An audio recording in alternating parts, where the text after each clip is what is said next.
expectations of the new patch. And next to sum up the evening, we have Hayabusa Gaming going against Sixblow.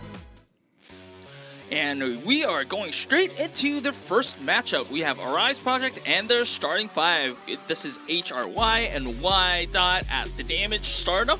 We have Kuto and XDN06 at the bench, of course, to maybe accommodate to any tactical needs that Arise Project may have. Dan1 at the Soul Tank, and then we have LT Nest, Astar, and Zerafi at the support with the first two starting up.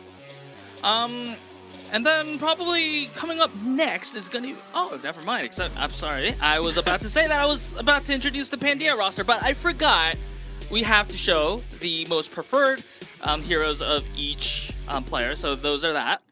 And now we have Pandia and its roster. We have Zessen and Sanyo on the damage. We have Doc starting up ahead of Chang at the tank role. And we have Navis and Mimosa at the support. So the only, I guess, flexibility available will be Chang on the tank. But this, from what I've known, is the starting five that Pandia prefers to start in game one the most in the previous games. And here are your preferred heroes. We have Echo and Sojourn. It's interesting to see whether we will be able to see those heroes featuring today. Docs with the Winston. Winston has been struggling a little bit in this meta. However, it'll be definitely interesting to see whether we can see Winston in this new patch. And here is the map selection that both teams have figured out for today. It is going to be Lijiang Tower starting up today, and then it is going to be Blizzard World, Esperanza, Cervasa, and then we have Circuit Royale. So nothing out of the ordinary, 9K. Yeah, I think map type is not going to be changed to a lot of players they used to, but I think I haven't seen Blizzard World for a pretty long time, so that is definitely one of the interesting maps for me today. Okay, so just to add on a little bit, I think definitely a lot of teams, even in Japan, have been kind of leaning towards King's Row a little bit, because in the earlier weeks, Japan had a preference for Blizzard World, but then they all kind of hey, Korea's doing King's Row, we're gonna do King's Row as well. So that's definitely gonna be interesting again to see Blizzard World coming back into the, I guess, map pool. Well, not map pool, but rather the picked maps. And here is Control. Take a little bit of a closer look. We are seeing Nepal banned by Arise Project, and then we have Pandia banning out Ilios, and then Arise Project had the pick on Lijiang Tower. I guess, we've already asked this several times, 9K, but can you explain why we would ban Nepal and why we would ban Ilios? The Ilios is the biggest reason is that map have a lot of barriers come, and people have uncomfortable situation happen a lot because the wall or Luin have a lot of dropping angle and also lighthouse. So, but the Nepal also similar reason, and also that map has a kind of complicated situation at the village and Sanctum. It's totally different style of the map. So people more have a used to map in the Lijiang Tower. Yeah, so my understanding is that people would like to have... They don't like surprises. So I guess that's the reason for the Lijiang Tower pick. And still, I am very excited for the new patch because I've played it a little bit. I've heard players talk about it a little bit. I also heard from the coaches a little bit about the new patch. Also talked with 9K a little bit before the broadcast. And we can definitely, of course, like 9K said earlier, we may not be seeing drastical changes today because this is literally day one of the patch, but I'm definitely expecting some new things as maybe even the day goes on, because after maybe a few tries, a few experiments, teams will be like, hey, this actually works out pretty well. We haven't tried this a lot in scrims, but hey, if it's working in official matches, why don't we try it? So maybe we can actually see some new compositions that I'm excited for. And here is that map set graphic that we've been all waiting for, because remember, this graphic means that the players are already in the lobby. So we are definitely going in shortly.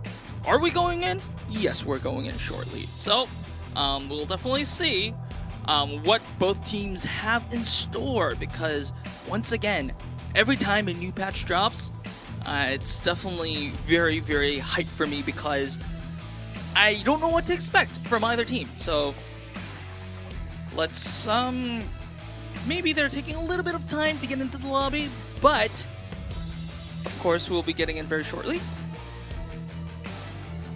New patches every time, making the new lobby is going to be hard.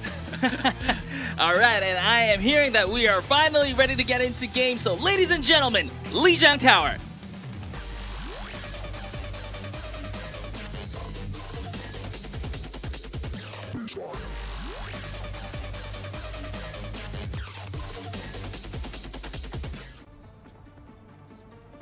Alrighty, we are seeing the streets of Lijiang Tower right now. One thing that I want to point out about casting actually several regions is that I like to hear the announcements and the player voice actors in each language. That's actually really interesting. Like it depends on like a region? Yep. See, like the announcer is in Japan, but ladies and gentlemen, we are going in as we start Lijiang Tower with Night Market, Pandia with the Orisa composition that we've actually been seeing in some of the Korea region as well. Actually, we are seeing a Orisa mirror matchup here. Yeah, this matchup is going to be important thing is like which Orisa can be spear or which tracer win the fight at the very earlier. Oh, they take a lot of space. The Pandia take more space, but this more space is not meaning you can get the advantage of the fight. Alright, but having a first kill means that you can definitely have an advantage. So why not taking, winning this Tracer 1v1 definitely helps, but in the other side, Pandia is trading kills. Dox is doing a lot of work, taking out several members of Rise Project here, and why not actually, well, equalizing the score by taking out Dox. Zessen also trading kills off the screen, so and also off the screen, Pandia took control of the point first, so this is going to be an early win for Pandia despite losing several members during the fight. So it was not the cleanest fight in the world, 9K, but still Pandia takes an early lead, and in a mirror matchup, who knows what this can snowball into. Yeah, this snowball really depend on by window next fight, because window is going to be like really hard to like make them to take the space, and also the retake situation Orisa Calm is not easy to retake against like Orisa. Right, there is that retake attempt. However, they lose HRY in the process, but still makes the flip happen somehow. Dan1's Terra Surge is denied with the drone, but still, Arise Project is taking. Wait a second. I thought Arise Project was taking that fight win, but they are. Oh, wait a second. That was an Ajax as well. So Pandia looks like they will be taking back control of not just the fight, but also the point as well. I thought some early kills, a couple of early kills in favor of Rise Project would have been enough to have them keep control and maybe equalize progress on the point. But however, Pandia won the fight, but still, Arise Project is still having control of the point. This game is very early in, but it is exceeding my understanding, 9K, right now. This is going to be so dirty fight, but still Pandia has a sound barrier, and sound barrier is a good ulti for like making the space together. However, the situation of the RA project, the high noon can definitely counter their tempo. So when is the high noon tempo is going to be important for this fight. Alrighty, Arise Project at 56% and going. Pandia are using the sound barrier to start up the fight, and there is that Deadeye you've been talking about, but denied by Dan1. Dan1 still has to pay for it though with his life, and it looks like Pandia is going to have a free entry to the point and make a flip happen. I guess good fight from the side of Pandia. They did use the sound barrier and the Deadeye, but overall, it was a very cheap fight, and I guess it was worth the price for the side of Pandia and the Rise Project. Now they are the ones that have to actually make the entry happen. Yeah, this is a really good fight for the Pandia, and Pandia tried to choke the angle, and Tracer gonna touch the point, and even Tracer touch the point, they still can control the point together in the same time. So it's not going to be a big deal for the Pandia. Right. There is that Amplification Beatrice to deny the entry from Arise Project, and it looks like Pandia is deterring Arise very well, and Doc's taking out Astar. Astar taken out right after the window was casted. So that's going to be a lot. That's going to be a lot of resources invested, but without any profit here. And then Dan1 falls also. So despite having that Terra Surge and I guess even the pulse bomb at their disposal, Rise Project still has to fall back, and this might be last fight territory. Like that's also even if they can touch. It's a bit hard to touch the point because of the situation condition, and also Tracer is the only person that's holding it there. That means they can also counter. No, Dogs uses a Terra Surge. Terra Surges are exchanged for both drones. LT Nest take a Bloodthirster with 2 environmental kills without boop. And okay, so they have to reset. So it was a good fight for the side of Rise Project, and this is going to be the final fight. Whichever side, on whatever side, the winner of this fight is going to be definitely taking the round here. And also Tracer died pretty late, so I mean they have a really hard time to touch the point. And they need to go to the point like directly like this one. They have like a tail side. Oh, they get the point so clean. Oh, the nice cancel. All right. The point stairs. And they have like a high noon to pushing it there. They're really choking situation. And they don't have a sound barrier yet. The sound barrier is coming for to take the space. But can they? Oh no, the LT Nest on that 50-50. Lucio is going to be the only one alive on that point. Will be taken out surely, and this is going to be. It was a back and forth fight. It was a back and forth fight, not only in the first fight, but also like the entire round was back and forth. But it is Pandia who's going to take Night Market, and well, being ahead in Lijiang Tower.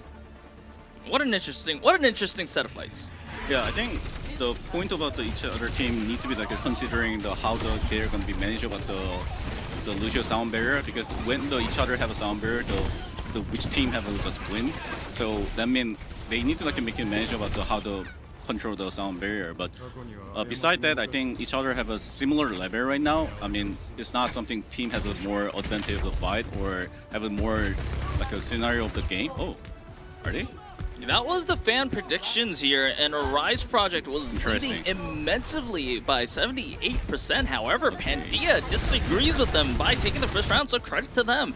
We're now going to... Oh, nice engage. Oh, huge engage. And that was Docs on the Malga here. I believe this is the first time I am casting Malga, but I'm not sure if this is the first time. Engage your game? Japan region, and there's another good stomp onto the faces of Rise Project, and it is Sanyo and Zessen, the DPS duo of Pandia, cleaning up. Docs very low, but it looks like Docs will be able to live to fight another day, and first point goes to Pandia. So I think Rise Project did not expect the Malga to come. I think it's hard to expect, and also the Orisa is the best advantage is can block the enemy engaging hard by CC, but Malga engaging, you can't block it because it's unstoppable. Yep, there is that engage once again, and wreaking havoc in the ranks of Rise Project. The Rise Project is not, does not have an answer for this aggression with the Malga here. Zessen having all the fun in his life with those melee kills, and Sanyo joining in the fun with a melee kill of his own, and that is a team kill. Wow, Pandia is leading very, well, I wouldn't say unexpectedly, but definitely in an unexpected way. And there is that Dragon Blade from Zessen finding HRY. So Rise Project, they need to, I guess, back out, but Nevis is taken out. The support line of Pandia is actually taken out, so this is a window of opportunity for Rise Project. Yes, Docs is taking out down one, but what more can he do? Not much. As a Rise Project, even without their tank, will be able to clean up the fight and flip the point. But right now the situation is not really bad signal for the RI project because Malga is good for the choking and to take the space for the engage, but once they have a space, the RI project come, they can control the Malga by distance, so it's really dependent on how can Malga can touch the enemy. Oh, good Kiriko ulti for the touch the point, and Malga have so much space, and good engage, a good ulti. That is a good ulti indeed. Yes, Rise Project is using the sound barrier, both support ultimates to try to keep themselves alive, but Pandia is looking like they're very comfortable. They have things under their control. Mimosa taking down LT Nest as well. Zessen using the Reflect to deflect some of the damage, and in the end, Dan 1 on that Sigma is not tanky enough to sustain the entirety of Pandia. And wow, Pandia is having fun, and it looks like they are under control. They're in control again. Yeah, one of the Maoga skill can reduce the damage of the enemy shot and then the damage. So it's 30%. It's pretty huge for the if you're thinking about that. That is like making the dive hero can making the so much like valuable together. All right, HRY with that overclock needs to find an opening on if they want to keep this round alive. Y Dot with the kill on Zessen. That is the opening that they were looking for. Rise Project with the numbers advantage will be looking for that flip that they need, but Dox is okay. Looks like Dox needs to retreat, and looks like he will do so, but Nevis is not so fortunate. It will fall, and Pandia needs a little bit more time to regroup. Arise Project is finally stabilizing things, and at 56%, one or I guess 2, maybe 3 more teamfight wins will secure them control center. I think if you win this fight with the Soldier ulti, I think you can win this map. So it really depends on the hand by like a Soldier. Oh, right. but he marking hard.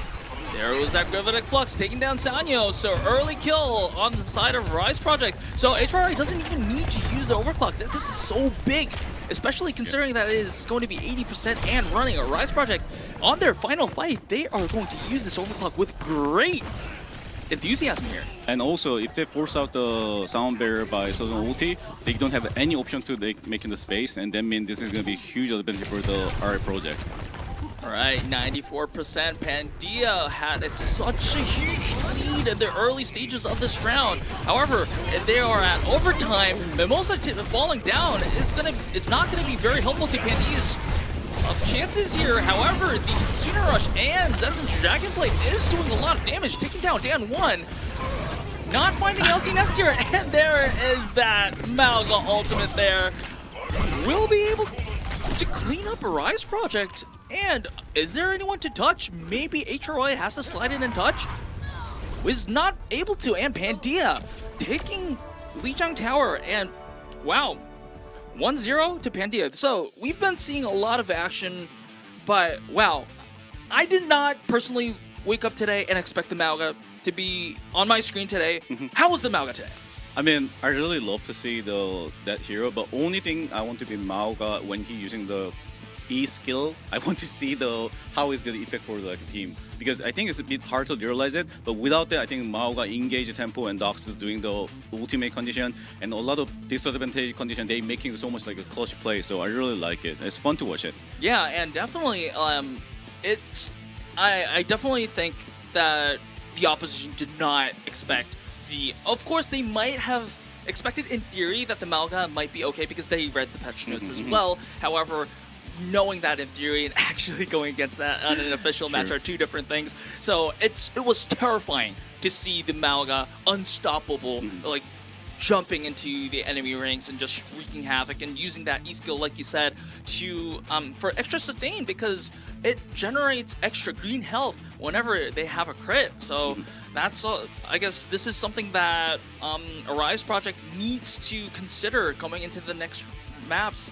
And considering it's hybrid, would you believe that Malga is playable on Blizzard World? Okay, most of the high ground map is a bit hard to like learn in this kind of the com. But if it's gonna be working, that means Malga is the meta. Okay, so this is actually going to be one of the tests for the Malga meta, Malga composition. If it works on Blizzard World, it works on pretty much any map. True.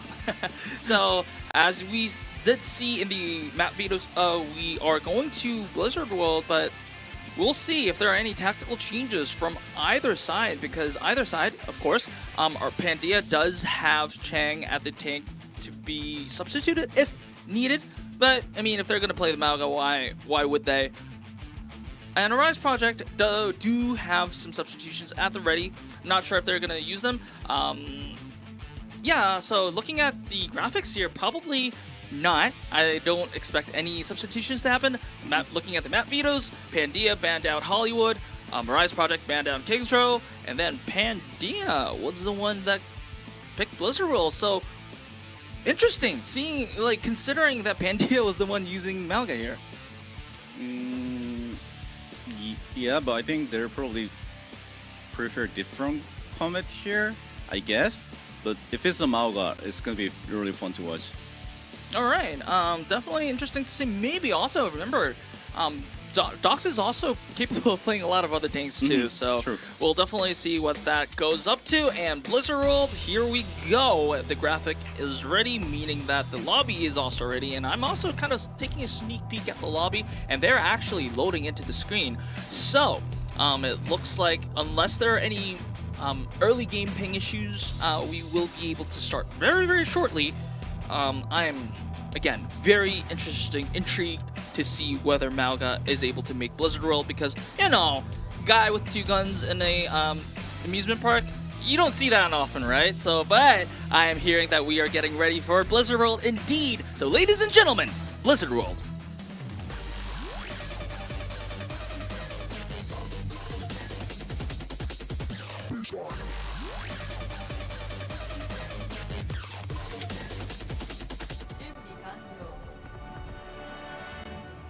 Alright, we are seeing the initial hovers here. Arise Project is looking like they want to run a Sigma, but interesting to see that there's no Zenyatta, and we're here seeing the Brig, and seeing that this is a defense from the Arise Project side. It looks like this is going to be the composition that we are going to be seeing at. So, how does this composition work into it? Most of the time, when you're learning Sigma at the defense, you need like a more long lane healer. But this meaning like they want to be like a pocket more tracer.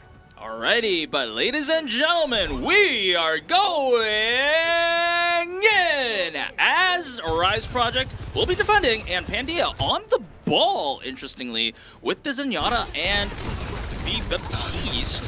And also the Ashe is something that we haven't been seeing in a while. Dox is using the maneuverability to have access on the high ground. Dan1 drops down and maybe is kind of deciding whether they want to go back up or not. It seems like at the current moment they are going to contest the high ground, but with the ball and everyone else on the side of Pandia, it looks like Arise Project is having a little bit of a struggle regaining control of the high ground with the ball pushing them around here and whatnot. Well, Dox retreats a little bit, so this means that for the moment, Arise Project will be having control of the high ground, but Pandia rotated well enough for them to pressure on the point, so Arise Project has to regroup on the point. Yeah, also, classic Bull is a counter to Sigma, and this is good synergy for it, because Bull can make it so much aggro, and Sigma never can stop the Bull. Alright, Zessen trying to harass the backline here and taking down LT Nest on the Brig. And so this is going to be a lot of sustain denied for the side of Arise Project, and Pandia with the ball composition and like with several new compositions, like even starting from Lijiang Tower, they are surprising Arise Project and will be having a very early point A cap. I think Pandia comp is like a very classic high quality ball comp, the Hammond comp. So that means like our project need to like make a decision, but I think only their option is going to be win the Tracer duel, because Ocean is a bit hard to farming against the ball comp, and that means like Ashe is much more like a free deal timing. Alright, a lot of pressure on the shoulders of Y-Dot with that Tracer duel if Arise Project wants to win, especially against the composition that they probably may not be familiar with. So here is that ball trying to play Euro Truck Simulator at the current moment, of course, but they can wreak havoc whenever. Dan1 very far forward in the ranks of Pandia, and there is Sanyu using the bomb for extra damage, but is taken down by Y. But however, the damage is done by Pandia on the side of Rise Project. 3 members down now without any tank supports. It's just the DPS members now, and it's going to be cleanup time for Pandia as they will keep driving the car. So far, so good for the side of Pandia. Yeah. Yes, they did use a lot of ultimates. However, also, Arise Project did have to use their own share of ultimates as well, as I believe at least 3 ultimates was used by the side of Arise Project as well. So Pandia will be pretty happy with this. Yeah, Pandia, they're happy the situation is because Blizzard's second point is retaking is a bit hard for the defense team, and they have enough distance for the push the card there. Now their option is going to be like a rotation. If they successful rotation, oh, but an early kill into HRY. I guess it was a good coordination with the ball and Zenyatta Discord Orb there. And this is going to be a lot of pressure denied by the side of Rise Project. And with Dan1 down, this is going to be even worse. And this is only going to get downhill for the side of Rise Project as they are losing members one by one. And it is going to take them quite a while to regroup. And Zessens, well, that was a good try on the pulse bomb, but it goes wide. Still, Pandia has all the space in the world, and they are going to get yet another cap. And Nike, they have more time than they started the map with right now. Yeah, this is so much like a meta. The changes have advantage for the Pandia because they have so much like a good tanker swap comp, and also they love to probably play the Ash comp, and this is good synergy with the Pandia. All right, good minefield from the side of Docs to deny entry from Rise Project. Rise Project is answering with the overclock, so has to find some kills with it.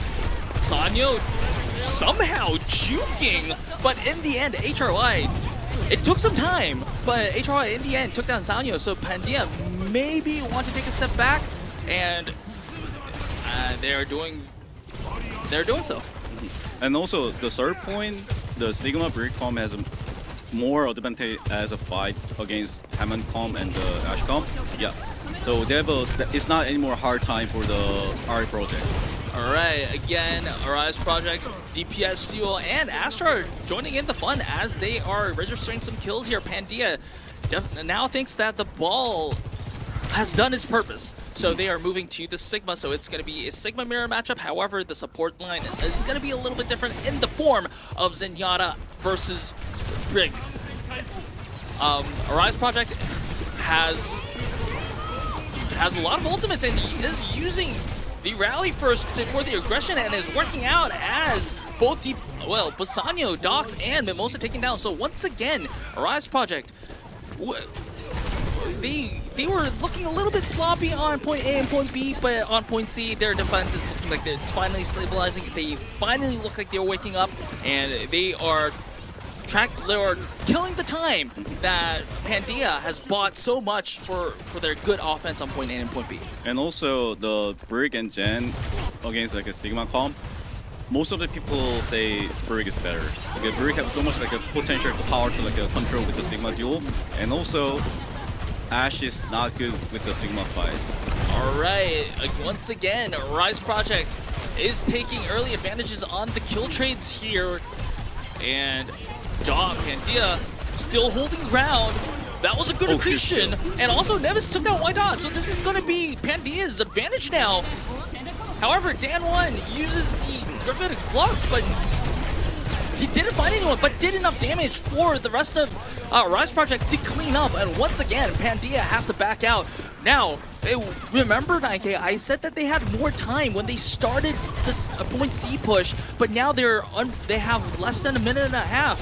Pandia also has only the Gravitic Plus on their favor. However, Zessen taking down HRY is going to be a start if Pandia wants to finish the full cap on Blizzard World. This is going to be a non-stop fight right now. Docs is spamming a lot of the left clicks on the side of Rise Project. LT Nest has that rally once again, uses it right away. The stun is registered and Sanyo is taken down. Docs is going to commit with that Gravitic Flux. However, it is looking like the DPS duo of Rise Project is going to do enough damage for Pandia to back out. And once again, Rise Project has won a team fight. Pandia, less than 1 minute now. Yeah, but still they can hold in this corner, and they don't have other option. Oh, Lucio. This is interesting. Oh, and the Reinhardt. So we are going for a brawl, 9K. Can they save the team? Can they change this comp to win the team? I mean, we'll see. Reinhardt also had some buffs, but it's not like only the E fire strike buffs. And it looks like Pandia is making it work out. Yes, kills are being traded here and there. Oh, HRY with the good shot on Sanyo. That means once again Pandia has to back out. But remember, 9K, there's only 10 seconds. Reinhardt may have to risk his life for the touch. Wow. Well, White Dot just got hammered down with the swinging hammer there, and overtime is ticking. Docs on the Reinhardt, already at 62% on the Earth Shatter. HRY very low. The Immortality Field will be there to save him. And it is going to be Docs that needs to be saved from his teammates, but will not be as he went a little bit too far. Y punishing him down, and Y Dot with the Tracer is looking on fire as he is picking up several kills. Dan1 on the Orisa taking down Mimosa as well, and it looks like Pandia's run is going to be a little bit short of point C, so no full cap. Arise Project has a win condition. Yeah, this is very fun to watching the different point. They're using different tanker style, but Pandia have a very fun time with the attack Hammond, but defense Hammond Ashe is pretty good, calm, but it's not good to against like Orisa and Sigma Brick. It's not easy. I mean, you can still have a more advantage than the just like a classic from that, but if you're thinking more deeply, the Pandia, Hammond, and Tracer need to like a lot of job with the Ashe, and that means our project is not really huge disadvantage. But at the second point, it's almost nightmare. So, can they? The point about the key is, can RS project save the time for the first point? It's going to be making the game winning for them. All right, Rise Project once again with that brick pick that worked so well for them on the defense. They are probably hovering it, and judging from what I've seen on their defense, they might actually be running that. And interesting to see the Symmetra, which Symmetra was also buffed on this recent patch. So it remains to be seen if it's just going to be the TP or if it's going to be the pick for the actual map. What's your take on it? Sorry, I wasn't listening. It's okay. I was asking whether the Symmetra was just going to be there for the TP. Yes, it's I think Symmetra is a really good pick right now, but they're not used to it, so not trying probably today. But if someone team try, that means they're probably practiced before. And also, I say that Jen is not good against Brick in general, because of the Sigma duel, the condition, Jen has much more advantage. But Ashe and Widow, this is totally dependent on the Widow hand. All right, so a lot of things on the shoulders of HRY, who just fell to Zessen, and Doc's taking down Y-Dot as well. So this is going to be this is definitely going to have to be a reset for the side of Rise Project. They have no DPS output. Well, I mean, of course they do have a little bit, but without the DPS, without both DPS players, it's going to be very, very uphill. And there it is, the reset is going to be there delayed, and if Dan1 falls here, this is going to be a really big delay considering that it was just the first fight. And LT Nest, of course, has to reset as well. This is looking good. HRY drops the Widow and goes with the Sojourn. So how does the Sojourn transition work out compared to the Widow? Still depend on the DPS power, but as my opinion is, attack Sojourn is pretty good for the fight. Oh, ooh, Zessen taking down Y-Dot, so winning the 1v1 Tracer duel, this is going to be huge, and with Zessen's Pulse Bomb almost there, and that did stick, but the lamp was there to save everyone on the side of Pandia, but it is not going to be saving them from the wrath of Pandia, and once again, Rise Project has to go to the Death Chamber and look for a reset. And also, the biggest thing is not the hit scan, always a Tracer. Alright, so Zessen winning that Tracer 1v1 was crucial for their teamfight win over there, and Zessen definitely looking for more. As Sanyo looking for a little cheeky headshot or not, but Dan1 still trying to contest that high ground. And Lily is coming. The most powerful ulti for the take the space and punch the enemy. And how can they making this one? Because Sigma ulti also can counter Lily. That means they need to using the rock paper scissors. Who's gonna be using first and who's gonna be counter the situation? All right, Rise Project actually taking the long way and using the amplification matrix for pinning down the side of Pandia. Y's Pulse Bomb is denied with the Immortality Field. Docs is going to start up the fight with Gravitic Flux. The rally is registered. Sanyo taking down, Mimosa taking down as well, but trade kills going on the side of Pandia. So we still don't know how everything is going to go out. LTNS is taking down, Astra is going to be taken down as well. So HRY is going to be the only member left taken down as well. So it was a long fight with both teams investing a lot of ultimates. However, Pandia is taking the better trades here, and with only less than 1 minute left, this might be an early Blizzard roll in favor of Pandia.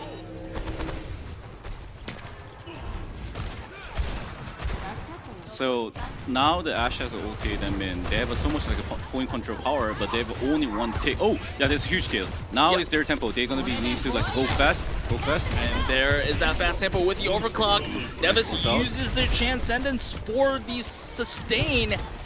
The overtime is going to take very shortly, 10 seconds. Sanyo has to use the Bob, but Nevis is taken down, so this is going to be a lot of utility lost for the side of Pandia. That Discord was what they needed. However, early losses accumulated, so Pandia has to give up the point. However, Pandia might not be that upset about this because they took this all the way to overtime. Now the second point, if the R project can take the space with the good rotation, they're making the good rotation right now. So this is really good signal for the RA project. But Pandia, can possible to stop the card by Tracer Duel?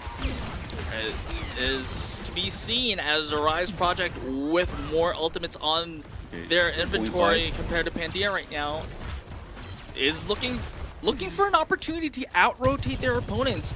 HRY looking for an off angle on the Ashe. The railgun shot goes wide. There is that amplification matrix, but Sanyo is the one that takes down Astar. But Dan one takes down Nevis as well. Nevis, for the second time in a row, is taken down early. But LT Nest is traded out. Sanyo, trades happening all around, and Doc's taking out HRY as well. This is going to be a very messy fight. But looking at the kill feeds, it looks like Pandia is going to be the one that's going to take the better trade, and Zessen doing a lot of work here, very low without the recall, is taken down by LT Nest. So this is going to be Pandia having to retreat a little bit, but LT Nest is taken down. Mimosa is taken down by Y. Dan 1 still very healthy, and Y, well, did not finish that kill onto Nevis, but is to save the HRY is going to be the one that actually finishes off the Zenyatta here. So this is going to be a little bit more card progress for the side of Esports. Yeah, also this is going to be one of the best spots for using the Lily. So if they can force out the Ashe ulti or the window earlier, definitely the Ashe is a more important ulti. So that is meaning they can making so much like advantage for this fight. So this Lily is going to be, this fight is so important for this game. All right, HRY very low. HRY needs to survive. They almost have that overclock, which is going to be very useful to them. Pandia, on the other hand, uses the amplifications very early, maybe to zone out a Rise project. However, no casualties just yet. Sanyo on that Ashe, also very close to that bomb, but Zessen is taking down HRY with that overclock, is using that early aggression here. HRY also takes down Sanyo, so at overtime, once again, Rise Project looks like they will be able to cap point B. Wow, this is... Wow, I mean, it was close because they capped both point A and point B on overtime, but the important thing is that they did. And remember, Pandia did not full cap Blizzard World, so Rise Project, although they only have 1 minute, maybe 2 good fights. No, this is high chance to be gonna be only one fight. Alright, so one fight that might actually decide that a Rise Project may actually win Blizzard World, despite having to go all the way to overtime. Dog's taken down early. LTNS traded out, so this may be a good sign. Zessen is going to be saving the side of Pandia with a stick onto HRY. A Rise Project definitely has to retreat from now. Wow, when Dogs fell, I thought that might have been the end, but Zessen with the heroics there, saving the side of Pandia. Yeah, he saved a lot for the team, and also they didn't get any advantage for this fight, so still the Pandia have so much advantage for this fight. So if the HRY can kill the one more time, or Y can carry the team, can both of the DPS can save the team? All right, the kinetic grasp was used. Nevis taking down Astar. That's not good news for Rise Project. Dan1 uses the Gravitic Flux, but does not find any kills. Why? Somehow, probably by his own pulse, was taking down. Sanyo taking down Dan1.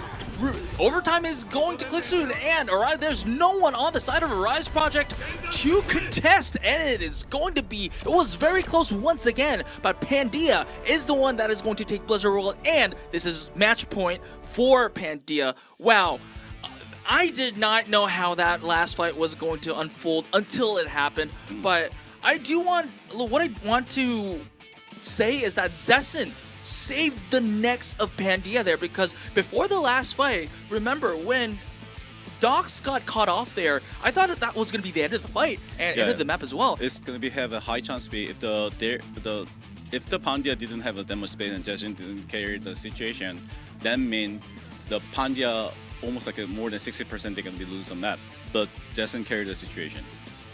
Yep. And wow, what a performance from Zessen and also Pandia itself. And this is like 2-0 already, so this is match point already, but it is much closer than we anticipate. So Rise Project, in their perspective, after the halftime, they still have what it takes to maybe pull out a reverse sweep, but we'll definitely check out after a short break, so don't go anywhere.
Welcome back to Overwatch Champions Series Japan. We are currently after halftime of our first match of the evening, and Pandia is leading 2-0, but man, they had to work for it.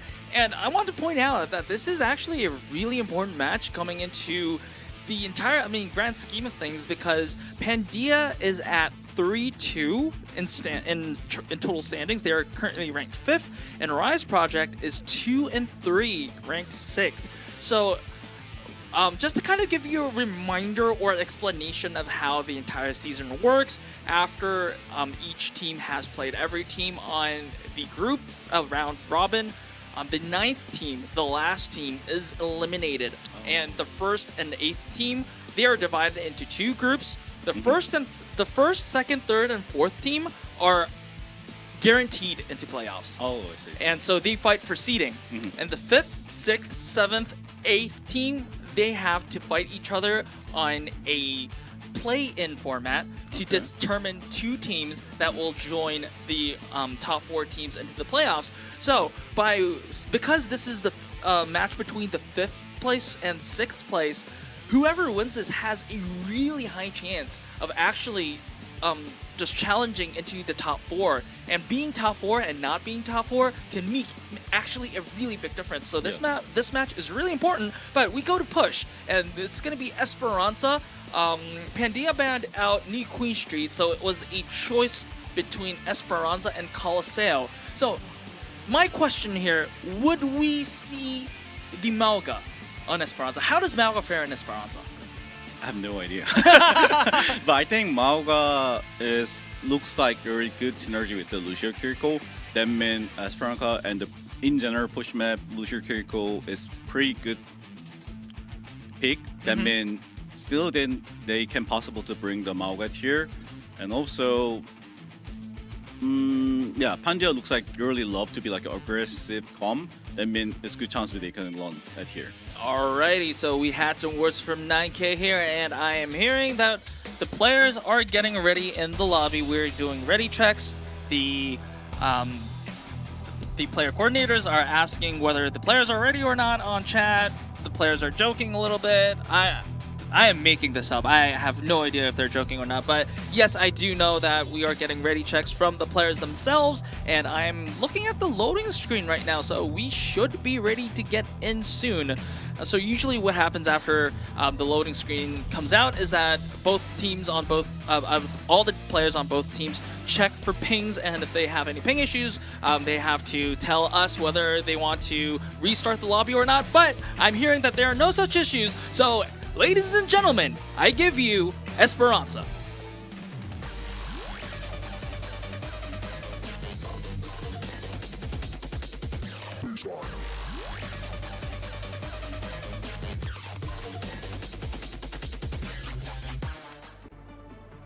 Alrighty, we are in Esperanza as we are waiting for the hovers to happen. Of course, this is a very, very beautiful place, except for the fact that 10 Overwatch heroes are going to fight to the death for whatever reason the bot might be able to push.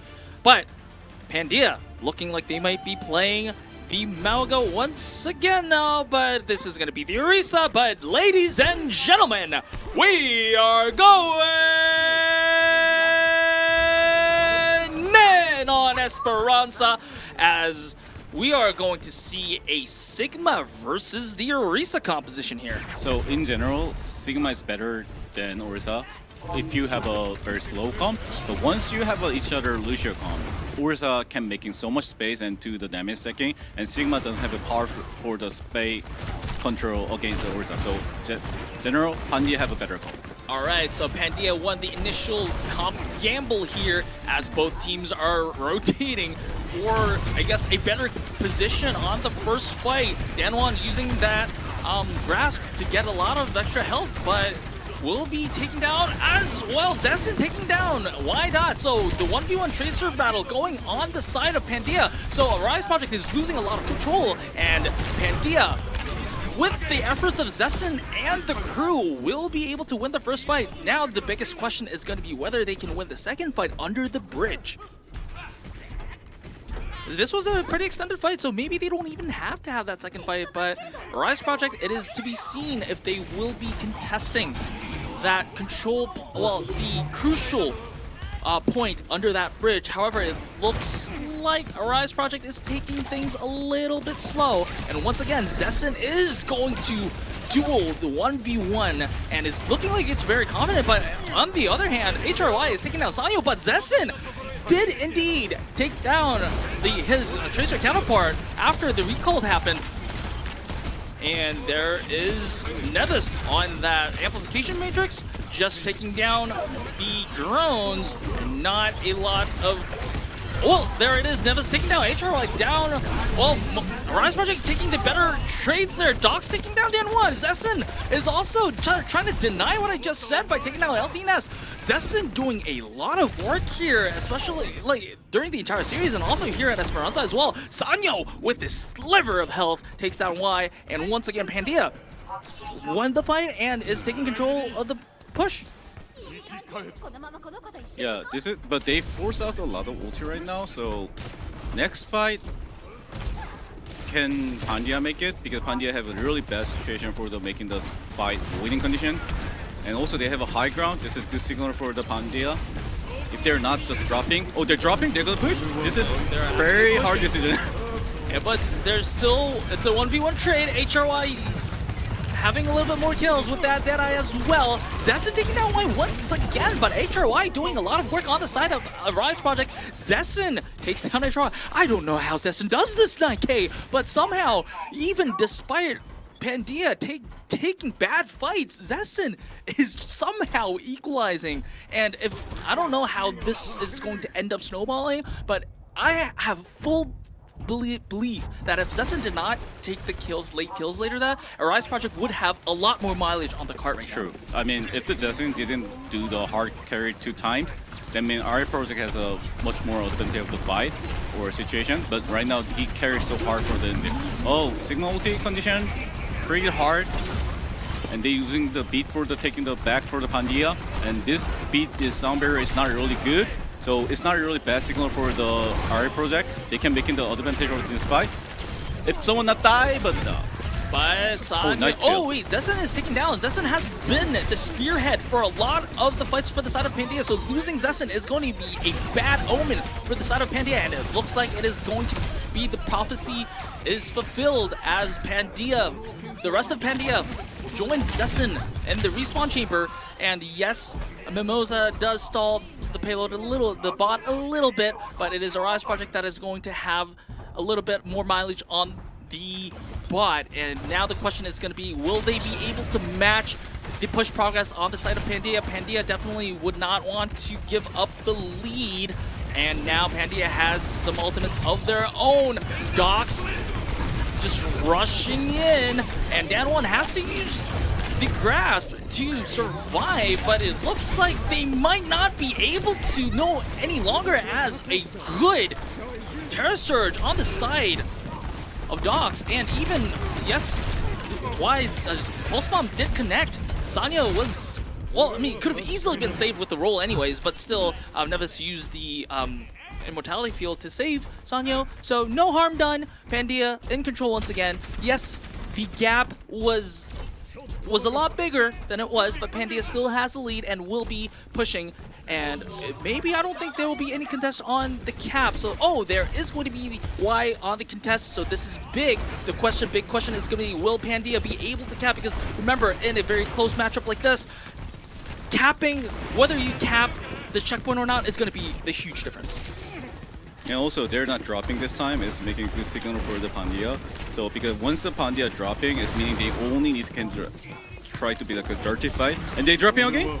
They are dropping again. Pandia on the aggression this time here. dropping. Yeah, this time they're not punished as Docs is picking up a lot of kills. And Mimosa finishing up Dan1. Good, I guess, smart play from Y to kind of steal away the bot, but he can only live for so long.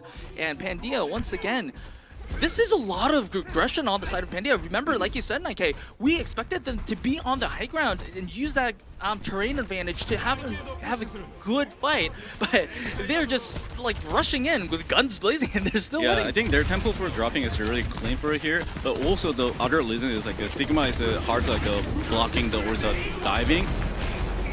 The sound barrier, each other trade the sound barrier. And Sanyo is the first to fall. Rise Project with the early numbers advantage, but is no more as Ashtar is taken down as well. So it's a 4v4. HRY very low, but still is able to take down Nevis. So good play by HRY there. Y is in a little bit of a pinch. Let's see. Y is taken down by Zessen with the help of his Lucio. However, Arise Project so far is taking the bot away from Pandia's hands. It looks like Pandia is going to be on top of the bridge, and there's going to be no further progress on the side of Rise Project for the push. So, all in all, Pandia still is in the driver's seat, and all eyes on Zessen here because Zessen has been winning these Tracer duels for so many times, and with that Pulse Bomb, I am excited to see what he can do. Oh, they just ignore the payload and just pushing hard here. They take, oh, yeah, good force out the util now, but payload is still the pushing. And is someone contested? Yeah, they take it back. Yep, still on the middle of the map. But remember, Pandia with that lead and with that point cap, as if the fight goes longer, Pandia will be the one that's going to be happy. HRY very low and is taken down by Sanyo. Sanyo also takes down LTNS as well. So it's going to be very in advantage of Pandia. And once that grenade hits, there's no way that the Tracer can survive the guns of Cassidy, bullets of Cassidy. And Zessen also cleaning out Dan 1 as well. The DPS duo of Pandia looks like they know what they're doing. Yeah, I think today the Jessin do hard carry so much of the team, and then is making the team so much like advantage of the fight. So also they're like they know that they're their strong point of the com, and they're just not hesitated like just fight it. I mean sometimes it looks like dirty and very bad fight, but they're still not hesitated. Good engage. Look at this one. This hard engaging. And they just ignore. Yeah, that was very impressive with the sound boost and sound barrier with the Deadeye. Dots using that to full effect. Yes, he is going to get punished by LTNS, but in all, it is going to be Pandia who's going to get the better trade of this fight. And Nevis takes down Dan 1 as well. So Arise Project will have no power to resist the push so far. And Pandia is exceeding 100 meters in the push fight right now with a little more than a minute left. Arise Project has a lot to go, and smart rotation from by the side of Pandia to just leave the bot and reposition to a terrain where they can have an advantageous fight. Yeah, also this LOS angle, the high ground, is by Sojourn hard to like farm the energy for the shot, and also Sojourn is very hard to farm energy against Ursa. And good blocking. Zessen once again taking down Y on the Tracer. This is so much of a good news for Pandia because I don't remember the last time Arise Project won a 1v1 Tracer fight. So this is going to be a lot of pressure, like in advantage of the side of Pandia. Sideline pressure is always in favor of Pandia in this map right now. I mean, Doc's showing very high quality with Com and with the Sanyo, because their like engaging tempo is totally same and totally making a good timing for the space together. And oh. The ominous music of defeat is closing on Arise Project as it is only 3 seconds to go. Yes, overtime is likely to tick, but without HRY and LTNS, it's going to be looking like a very hard fight. Y finally takes down Zessen. Finally revenge, but maybe a little bit too late as Dox takes down Y, and not a lot of members of Arise Project. They have to take turns touching and risking their lives here. There is that Terra Surge to potentially finish the map and the game as well.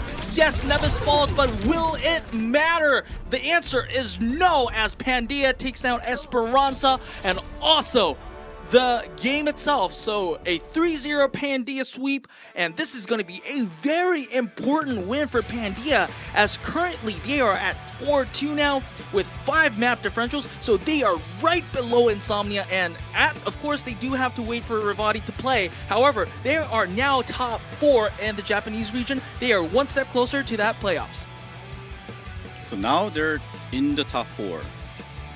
Yep, correct. So remember, being in top 4 and not being in top 4 are just way different. Worlds different. Like, it just probably defines the way you prepare, because the number of games that you have to play are just different. And also, like, knowing that you have like the mental stability, or I guess the assurance that you're going to be in the playoffs, even if you lose all of the seeding decider matches, you'll still be in playoffs. Whereas if you're not top 4 and you're somewhere in between 5th and 8th, I do not think that there is a world that Pandia is going to become 9th. But so if there is, like, if they are somewhere in 5th and 9th, they have to have that, I guess, fear that 1 loss or 2 losses may lead them to just like finish the season and not be in Asia.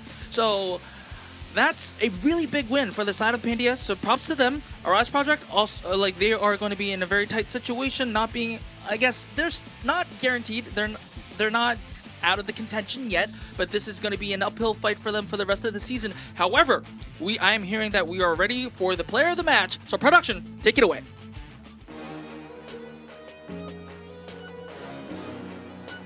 It is going to be Zessen, no less, on the Tracer. No doubt at this point, because a lot of point about the first map, the Lijiang Tower, Docs do hard carry by his role, but I think Zessen, in general, he has a hard carry his situation. It's so much like a disadvantage, so much like a hard game, and losing game, he hard carry for the back to the winning condition.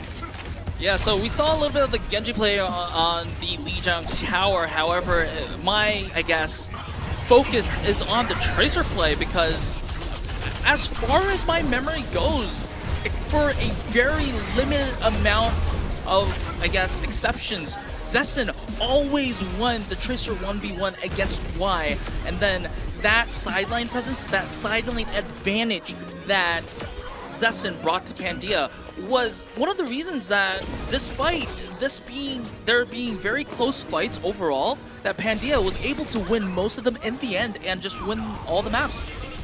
Yeah, true. And also, if your Tracer always win your Tracer duel, it's meaning you have so much have a high confidence at the side fight. So that means you can be not thinking about this. You can easily focusing on just main. All right. Again, once again, this is going to be a lot of credit for the side of Zessen. I'm trying to look at how many times players did get player of the match. My notes here says that it is Zessen's 3rd player of the match award, and now will be tied with Pressure in 1st. Oh. So Pressure has 3, Zessen has 3. So I mean, I don't know what they give to the winner of how many of the most of the player that gets the most player of the match awards, but still, it is a good, I guess, it feels good at least, and maybe we'll have something that we may be able to give them out to. But however, credit to Zessen, credit to Pandia, and I also want to kind of like point out that Pandia played a lot of interesting compositions, so I like to see that as well. True. And also, I'm hard to waiting for the next match. I just waiting for that next match for today. Oh, this is gonna be very interesting. Again, Revati Japan versus Varrel.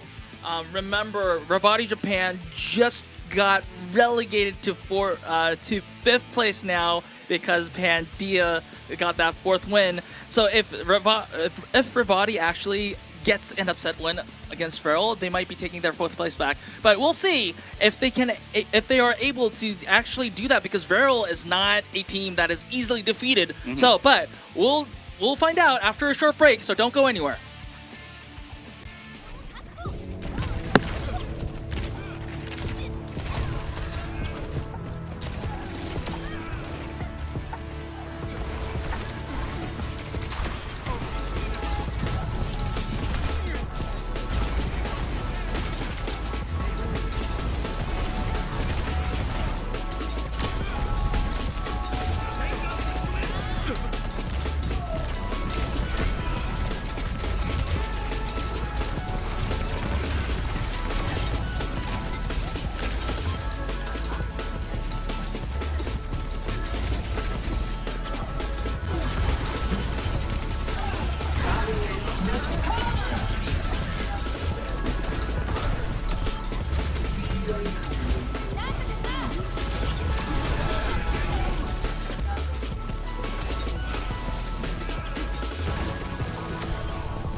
Welcome back to Overwatch Champions Series Japan. We are currently on our second match of the evening. It is between Revati Japan and Varrel. Now this is going to be, I'll dare say, the highlight of today's match because we have a lot to say. Because Varrel, number one, is currently one of the 2 undefeated teams in the region, and Revati Japan definitely looking for that top 4.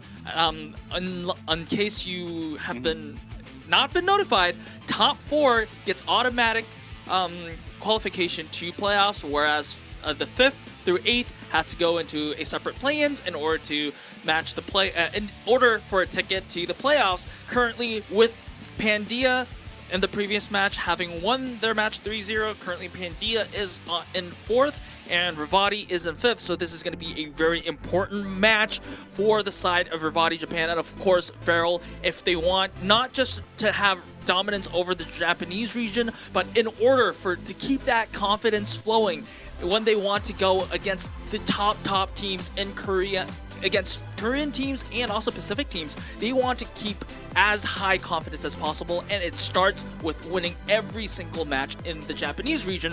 Currently, they have only dropped 1 single map in the entirety of the season so far. So definitely, of course, we have seen 6blow also with 5-0 record. However, it is undeniable that at the current moment, Varrel definitely looks like the best team in the region so far. They have traditionally been the best team in the region too.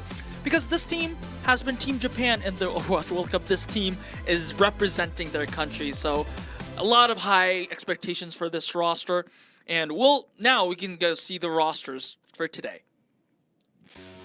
And Revati Japan on the damage, we have Hofak and Harutune, no substitutions on this front. We have Kotaro and Junmin Hyuk on the tank. We've seen a little bit of rotation between these 2 tanks, especially whether or not they were going to use the Wrecking Ball or not. So it's also going to be a very interesting setup to see whether which tank plays on which map. Currently, Kotaro is going to start over Junmin Hyuk, and Hesti and Epic is going to be starting on the support line.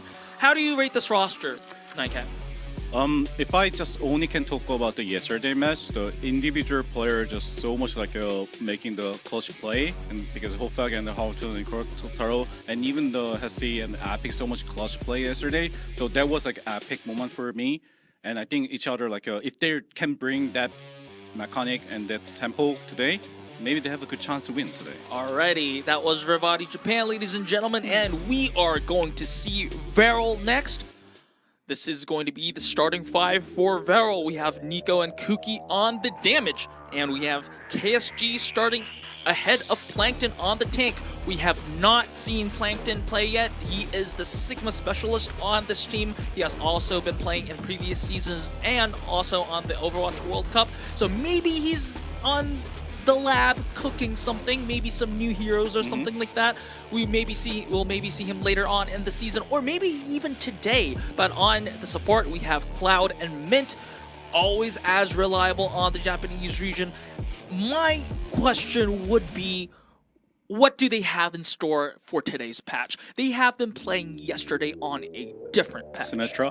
They have a Symmetra on there? Yeah, I mean, Symmetra and Mei both have been buffed. Yeah, they both buff huge. I mean, Mei is not buff huge, but still is buff slightly, is making the game advantage.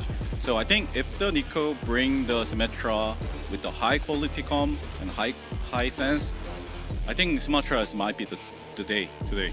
Alrighty, we'll be definitely taking a look, eyes out for maybe the potential Nico Symmetra here. But after that, we will, my understanding is that we will be looking at the map vetoes here. And here it is.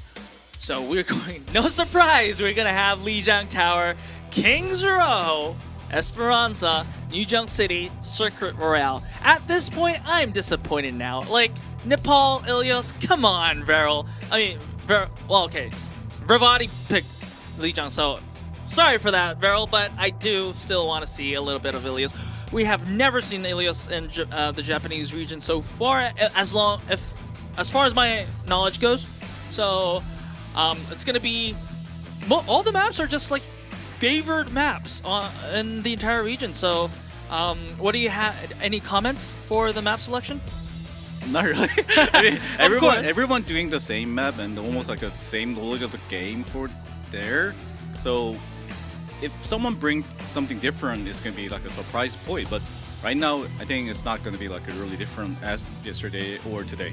All right. But still, Revati played the Hammond yesterday at there, so it can be possible Hammond is gonna be a good pick for here. And also, Lijiang Tower is a pretty good Hammond map. We've also seen Hammond in the previous match, so maybe some motivation there for either side to play there. I know for a fact that I've seen KSG ball play in previous seasons, like in contenders and whatnot. I haven't seen Kotaro's Hammond, but I also have high faith that Wrecking Ball is really well suited for Kotaro, because he told me in my notes, that his favorite heroes and most confident heroes are Reinhardt, Wrecking Ball, and Roadhog. Roadhog? Wait, Nozzle? No, but we'll see how it goes. It was definitely not the Doomfist. It was definitely not the Junker Queen. So definitely interesting to see what Kotaro has in store here. But Lijiang Tower, this graphic means that players are ready to go. I am taking a sneak peek at the lobby screen. We are actually already in the loading screens. Players are testing for pings, and as soon as all the players and both teams are ready, and we will be in. And that is exactly what I heard from production right now. So, ladies and gentlemen, we grant you Lijiang Tower.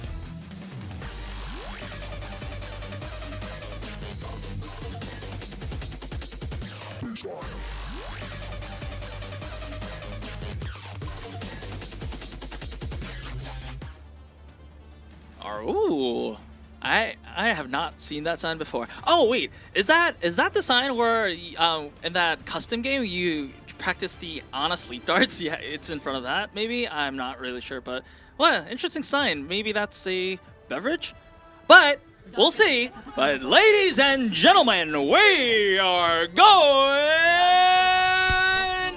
in on Lijiang Tower, as it is going to be Nartmaker once again. Revati Japan going with the Wrecking Ball composition, and Varrel KSG on the Malga with Kuki on the Sombra. This is interesting. This is very interesting. I mean, they're probably ready for the counter, the Revati, the Hammond comp. So reasonable pick about the Hammond, Sombra and Cassidy. Oh, talking about the Cassidy, we have Nico on the new Cowboy Bebop skin, so I love that as well.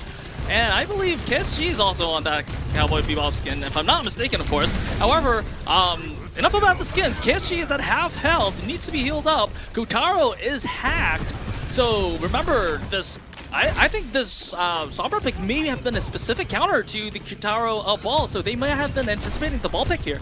But Revati Japan is the one that is going to push out Varrel and take initial point control, and Nico is taken down in the process, but Cloud takes down Hesty. So maybe a possibility for a recontest is probably not going to be not probable, but they actually make the improbable happen hard to, defying expectations by taking down KSG. So this is anyone's game right now.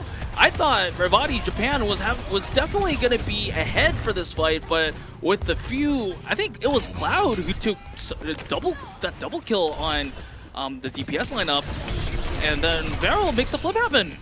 What a surprise! So this is the question point. Can those Sombra really can counter Hammond right now? Because it's a lot of people like adopting about this point, but I also not sure about this point. So let's see the can. Oh, this is good engage.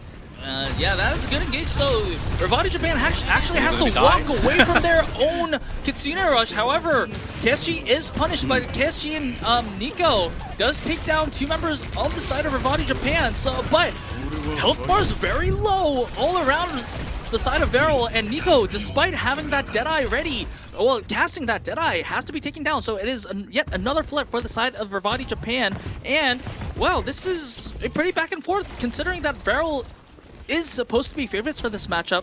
Revati Japan is doing quite a good job. Yeah, true. And also, the Sombra is valuable for right now, but I feel like non-builder for it right. Oh, nice move.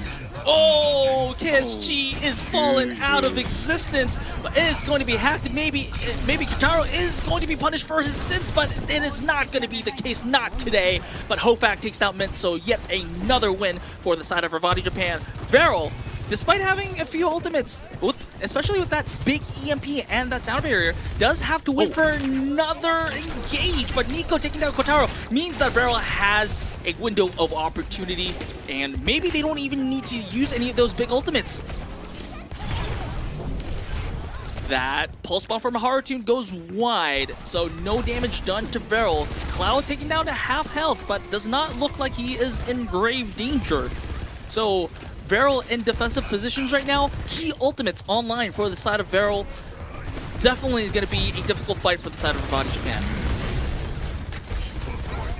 Oh yeah, this is huge kill. Yep, Harutoon taken down by Cloud, and it looks like by the assists, it may be looking like he may have been knocked down by the Malga Rush. And Nico using that grenade. Oh, the EMP drops, takes down Kotaro and Hofak, but the question is, was it really worth it? Epic trades down Nico. Varrel still holds control of the point, and it is 84%, so it is going to be last fight territory for the side of Revati Japan, but they do have the heroes that can touch. They have the ball, they have the Lucio. Cloud point is 50-50%, not really worth it. And also, they have so much like a ult condition right now. And this is not easy. Yeah, they can kill the Wait, what? Wait a second, this Cassidy is not gonna die. The Cowboy Bebop buff is there. Nico taking down Hesty, and also taking down Hofak, so this is gonna be cleanup duty for the side of Varrel. And despite Revati Japan having several good fights, it is going to be Varrel who takes Night Market, and they are leading Lijiang Tower 1-0. Interesting composition. How do you see this composition from Varrel working? It's not like really good comp, but they're probably late for the counter like a Revati, because Revati is using like a Hammond comp like a 24R right now, so it's mean like even they don't know the concept of the comp by Varrel, but they can still have the point about what they get the purpose of the comp. So I think it's good, but this map seems like really hard for using this comp because of a lot of point, but still it so much depend on the KSG and Nico. Alright, it looks like Varrel is going with the same composition on Gardens as well. And there is that Sombra also on the Cowboy Bebop skin. So a lot of love towards their anime counterparts. Revati Japan also going with the same composition as well. So Kotaro thinks that the ball is still doable. What a good stomp onto Hofak there by KSG, and Hofak immediately just was run down by the entirety of Varrel after that. So good follow-up by the side of Varrel. Mint also takes down Epic with the boop, and so it is only natural that Varrel, after having so many picks early on the fight, gets control of the point. And with the kill on Hesty as well, Revati Japan's attempt for a retake will be delayed a little bit. Yes, the entire team, well, the rest of the team of Revati Japan is in the what we call the white room, but they still have to wait for the Lucio to come. And also, Epic changed the Batis, meaning he want to do more like a hard damage stacking together for the space. His ulti condition is not going to be working with that one, so Revati just like try to be like a diving together. Oh, nice move, but yeah. He forced out the fate, and now there is a hard target for the taking for the fight. And this seems like a very good point for the Varrel can win this fight with a very easy and very cheap. Alright, a pile driver on to the side of Varrel, but however, Varrel has a lot of tools that can make life hard for that Hammond there. They have the Cassidy grenade that can hinder the Wrecking Ball, and also the hack is going to be very, very tricky for Kotaro to do anything. Hofak with that railgun has to make something happen, but is hacked, and then it's actually going to be Epic who is going to be taken down first, probably being stopped by the Malga doing wonders here. And Kuki also taking down Hofak means that once again, despite Revati Japan making that flip happen mid-fight, does not make any meaningful progress. It's only 9% at 70%, and Varrel They have all the ultimates in the world except for that Coalescence. So this fight is going to be a very tricky one for Revati. And also the control, the mine field is not going to be like any target for the making the condition. And also their winning condition is the whole fact need to be get a kill for the winning for the fight. But right now he have a hard time for the making the space, and they're just ignore and just dive hard. There is that Malga ultimate, and also the sound barrier is dropped. Revati Japan also uses their own sound barrier as well, but it is not going to be enough to survive the aggression for the side of Revati Japan. The EMP drops as well, and more kills in favor of Varrel. Varrel is playing this very, very intelligently. They are not afraid to give up the point as long as they win the fight, because they can take it back right after the fight, and they will do that as overtime clicks. And Revati Japan is struggling to touch, and it is going to be Varrel who takes down Gardens as well. Varrel 2-0. Lijiang Tower is on the side of Varrel. Wow. I mean, I was telling you about, I was talking to 9K about what kind of new comps Varrel will be playing. But wow, this comp actually looks pretty good. Yeah, it looks like very good, and it is not the case to showing very clearly. But last fight KSJ using his cage ulti, and that time the high noon and the trickle in the same time, so they don't even get escape from the. You have nowhere to run. I really want to see that point, but yeah, it's, unfortunately, but yeah, that is like their. It seems like they maybe practiced this comp before. I feel like. Yeah. I mean, I think it's also a lot of familiar things in a sense that if you look at what Varrel has been so famous for, they have been famous for playing Winston, Sombra, Tracer. So the Sombra is not an unfamiliar pick for the side of Varrel. I think the good understanding of Sombra is what, of course, Malga is a new addition to this composition, but I guess that kind of knowledge, pre-built knowledge, it did a lot of help in making this comp work, despite the very short time that Varrel had to practice this composition. Remember, this patch dropped today. Yeah, so they maybe have just 3-4 hours before the starting match. Yeah, so that's like what, maybe 1.5 scrim blocks. So again, impressive stuff from Varrel. I don't think Revati Japan was ready for this, but in order for them, once again, they are fighting for that 4th place contention here. So if they want that 4th place, of course they do have a lot of matches remaining in the season. However, even for today, if they want to finish 4th today, they have to find an answer to this, because remember, a 3-0 loss is going to be very, very difficult for their chances on that 4th place contention. Now, the question is going to be on Hybrid. This is going to be King's Row, if I'm not mistaken. Do you think that this specific composition that Varrel brought out is viable in King's Row as well? But they changed their tank player, so that means they're probably going to play the Sigma comp again at here. And also, right now, they buff a lot of like a healer the play. So that means they have a much more high potential to learning double flex support, and then double flex support is classically good at the King's Row first point. Alright, so also, like you mentioned, 9K, there is the Ana buffs, and I think there were also the Life Weaver buffs. I doubt that the Life Weaver would be in play. I don't know. I don't know how he'll fare in professional play. However, we've seen that the Ana has been buffed a lot with the Biotic Grenade.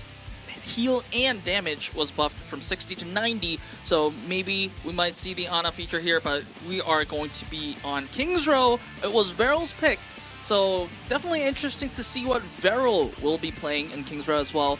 Revati banned out Midtown, and well, it looks like the lobby is ready. I'm just taking a little peek of the lobby, and now they are entering game. So after a quick ping check, we will, and of course, given that we don't have any ping issues, we will be going straight into game. So this is going to be really interesting. Oh my god, I am so excited. Maybe if I see Malga on King's Row, this is going to be a treat for me. I did not wake up to expect this, but I mean, of course, presents always are a surprise, so I like presents. And ladies and gentlemen, we are going to King's Row.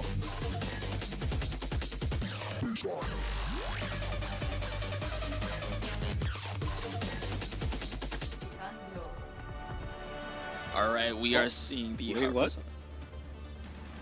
Oh no, never mind. Yep, yeah. we are seeing the fan predictions as well. Varrel at 87%. A lot of the fans are anticipating a Varrel win, and I mean, I can't blame them after I see Li Zhang, but looking at the hovers here, it looks like Jumping, like you said, 9K, is going to play the Sigma composition, and Varrel, they still want to play. Okay, oh, now I'm disappointed. I wanted to see the Cowboy Bebop composition. Come on, guys. Come on. But anyways, I have to do my job, so ladies and gentlemen, we are going in on King's Row as we're going to see an Ashe from the side of Hofak, no less. And Varrel is actually going to revert to the Doofus dive composition. Actually, this has been so much, we have seen so much of this in the first week, and we haven't actually seen a lot of it. So this is actually quite a while since we see the Doofus dive comp. Yeah. So, but I think the com-wise, Revati has a advantage of the first point. They can hold him like strongly if they're not someone die. But right now they drop the tracer, so it's really hard time for the Jung Min-hyuk. So, save him. If they save him, it's gonna be good for the first point. Oh, Hofak taking down Cloud as well. So that's the majority of members of Varrel's down. So Varrel has to retreat. Things looked initially good for the side of Varrel, but however, Revati Japan with, I guess, credit to Hofak probably. Looking at his ult charge, he did a lot of damage, and Epic on the Iliari as well. We've seen a little bit of a change on the Iliari, a little bit of improvements on his bullets, so it's easier to connect those shots a little bit. But Jung Min-hyuk on the Sigma is already nearing his Gravitic Flux. Varrel trying to rotate on the high ground, maybe rushing to drop, and also having Nico on the flank for a potential harass or a stick there. The stick doesn't register and the pulse bomb goes wide, but Nico is getting punished for his sins and it looks like Varrel once again is losing the friction for the attack and has to reset.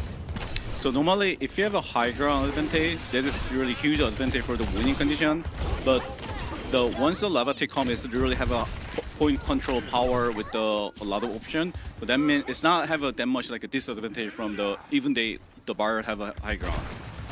Alright, Varrel surprisingly struggling right now, but the ults are coming, so this is going to be the important fight for both teams, because Revati Japan is going to have 5 ultimates, or Varrel is...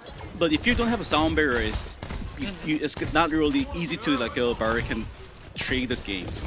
Alright, oh, he's taking down frame 1! Good headshot from the side of Hofak.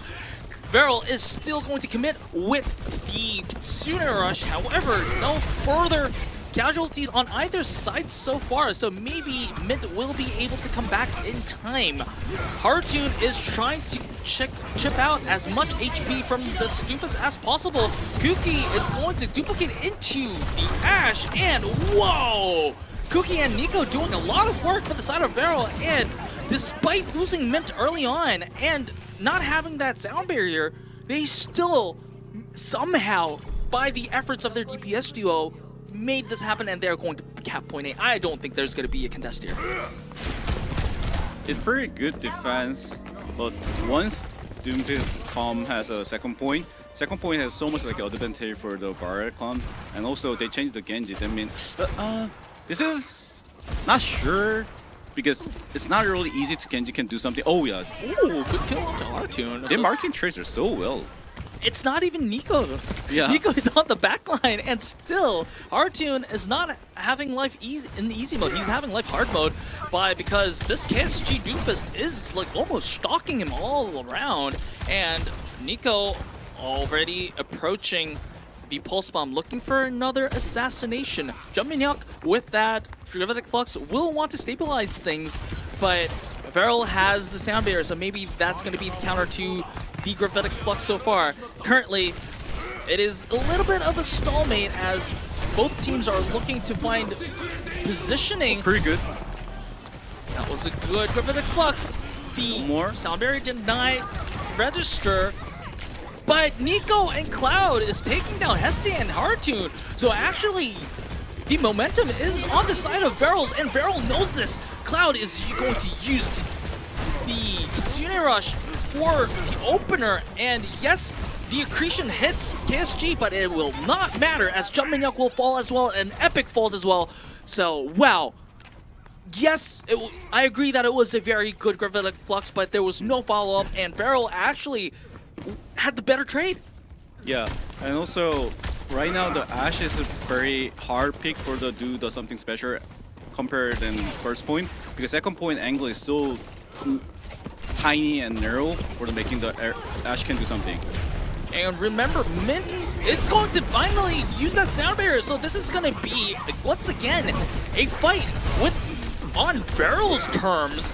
And Cloud, KSG, Cloud once again on the kill feed, and it's looking like Jumpmanyak will not live a lot longer, as this is a pretty quick cap on point B. Not the biggest time bank in the world, but still, Varrel looks very confident in their teamfights, and it doesn't look like Varrel is losing big on teamfights so far. And they have Cookie's Dragon Blade, which is not like, because they don't have the Kitsune Rush or the Sound Barrier to kind of synergize with the Dragon Blade, it's not going to be as of a big threat, but still, knowing Cookie, it might be a threat. Alright, Revati Japan wants to stabilize things and win that team fight by starting up with the Kitsune Rush, but Varrel does not look threatened. They're disengaging very well, but Mint is taken down. So this is going to be, Varrel has to back down a little bit, and Revati Japan finds the stability they were looking for, and so good Kitsune Rush by Epic. But right now, the Cloud doesn't have like a carry ulti before, but right now he has it. So that means they can synergize with the Doomfist aggression, and then after that they can using Blade or opposite ways is gonna be fine. So this is the most important fight for this map. Oh, there is a quick pause as we are identifying the issue. I definitely think that we're gonna hear from production what they have to say. But I hope it's not a very grave issue, because this was a very important part of the game. Remember, like you said, Nike, maybe this is going to be the fight where, of course, we might have a desperation fight after that to contest the point. But in the end, this is probably going to be the fight that defines whether Varrel will be able to full cap King's Row or not. So hopefully we will be able to be back in the action real quick, because I am so excited for this. Oh, there we go. We are on pausing, so it wasn't that much of a bigger issue. Thank God. Thank whatever higher power that there is in the world. Oh no. Oh, he did not die. That's good. So now is Revati can find a pick for the enemy. It's really they need to do something special right now. They need to move. They need to starting. The trigger buttons come from the Varrel. Pulling out that blade. The lamp is denied very early, but it looks like that is all the kills he's gonna get. So that is not enough. Not a very valuable blade here, and that was also the Kitsune Rush expended on the side of Varrel here. Nico uses the Pulse Bomb as well! Does not find the target, however, KSG finds his own target, as also it looks like Jumpmanyak is in the pitch as well. Uses a Gravitic Flux, but does not find anyone. Well, at least Jumpmanyak survived, so maybe that's a consolation prize for the side of the body. Hardtunes. Sound barrier is coming soon. They need to Revati need to find the pick right now. They need to kill some target for taking the disadvantage for the advantage. If they're not just giving the time, it's gonna be like Varrel just taking the space right now. Oh, Cookie taking down Hesty, and there is that sound barrier we have been talking about. Cookie also takes down Epic and Hofak as well. So this is not gonna be. There's not gonna be a lot of resistance for the side of Revati Japan for that contest. The question is, can they actually even contest? I don't think they can. And Varrel not only completes the full cap, they didn't even go to overtime. So even if Revati Japan does able to match that push, they have to go to extra rounds. So this is kind of important point I want to mention.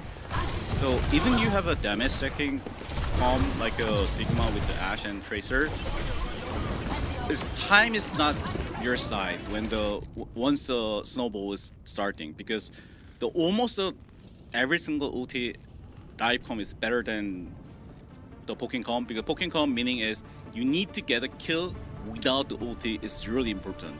So once you force out the enemy resource in the situation, you need to go punish them, or don't let them to just chill somewhere.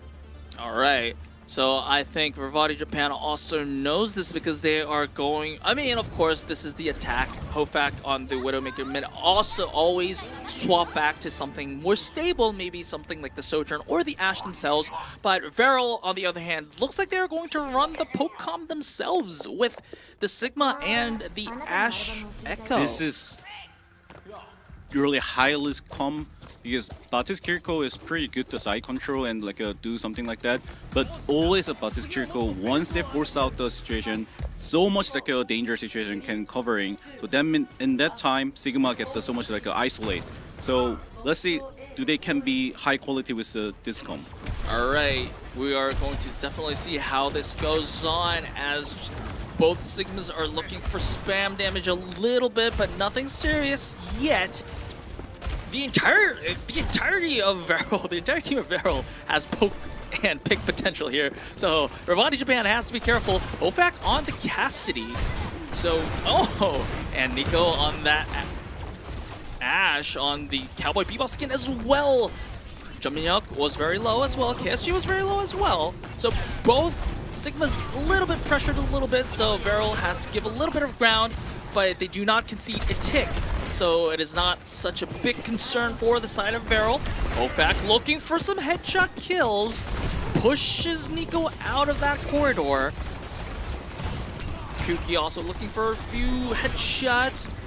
But in the end, it is KSG going to contest. So, some jumping out, taking down Min. So this is good news for the side of Revati Japan. Remember, 9K said that this Varrel composition is a very high risk, high reward composition. But it looks like the risks are outweighing the compensations right now. And also, this comp is very hard to lead taking. And especially you have Echo. Echo is pretty good at the King's Row, second point and third point.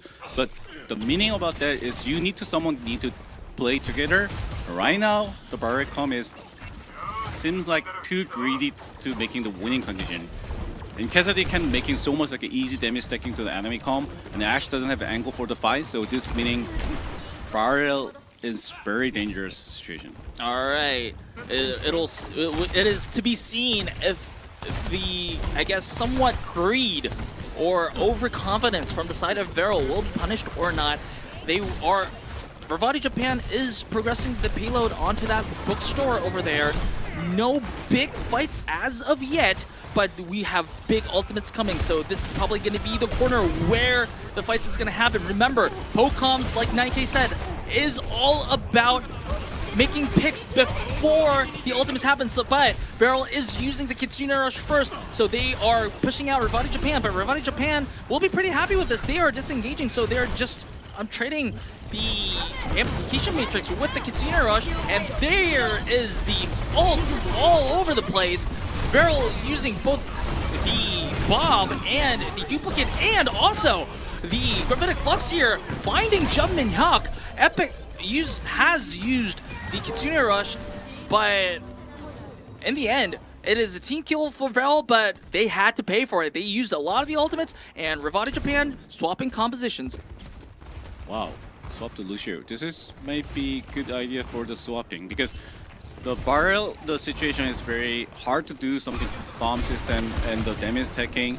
But once you have a Lucio with the Revati, they just ignore the damage and the ulti. Good aggression by Min. So this was one of the picks that we've been talking about. We want, of course, they did use an ultimate. However, these are the kind of picks that this composition needs to have, and with that single pick, Varrel is having control over that choke point, and this is more time taken away from Revati Japan, so we have less than 3 minutes now.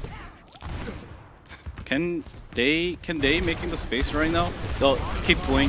If you keep going, they can make in the Revati. It's good synergy for the Revati. This is good tempo. This is the speed boost to Deadeye, no. but is taken down by Kuki before Hofak could pull the trigger there. So this is going to be a little bit of a somewhat of, I guess, bad news for the side of Revati Japan, but Hesty taking down is going to be a deal changer for this team fight, and Varrel once again stabilizes. It was a good idea for Revati Japan for that speed boosted Deadeye because it bought them a lot of space, and also if that led to a kill or two, that might have been the fight itself. But Varrel, I guess, I do have to credit Cookie for pulling all the sticky bombs into Hofak's Cassidy and identifying the threat. Now Hofak is on the Sojourn. We're seeing a totally different composition from the side of Revati right now. This is a Ramattra composition. Cookie using the duplicate on the Baptiste. Unable. Oh, there we go. Was unable to kill Baptiste on the Baptiste Storm, but after the transformation back, is able to take down Epic and Varrel once again. This is going to be I mean, of course, the team kill graphic did not show because the team wipe happened after some of the respawns, but it was literally a team kill, so Revati Japan had to reset all again. And now 9K, we're approaching less than 1 minute, and Varrel has the ult advantage. Revati Japan, yes, they do have the sound barrier, but it's not going to save them from everything. Yes, it might save them from this Gravitic Flux, but what's happening after that? There's that Bob on the flank, and Jumping is in a very bad, well, in a tight spot. And now we have to talk about whoever has to touch. I mean, 40 seconds is pretty a lot of time for they can do touch again. But the problem is, like, Varrel using their calm very cleverly. Like, I don't know what is best word for them, but because they're not even like thinking about the ulti condition, they just like try to do the damage stacking and just get the space for the damage to make them the force out. So this is you need to do this calm like this one. Ooh, that was almost the kill for Cookie there, and actually takes down Jumping.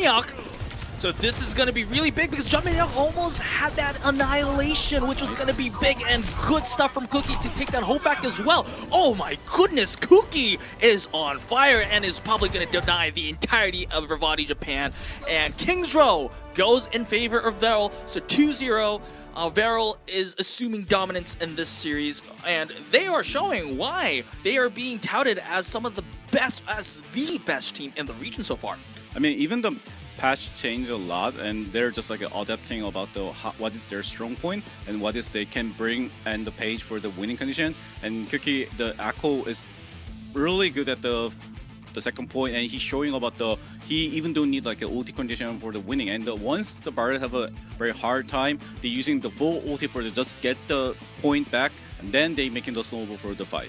Yeah, once again, like what I'm really impressed about Varrel is that, remember, this is day 1 of the new patch on Lijiang Tower. They've displayed that they are able to play a new composition that actually profits from the new patch. And on King's Row, they are showing that, hey, remember, in the previous patch, this was good. This composition was good. We're still good at it. We can make it work.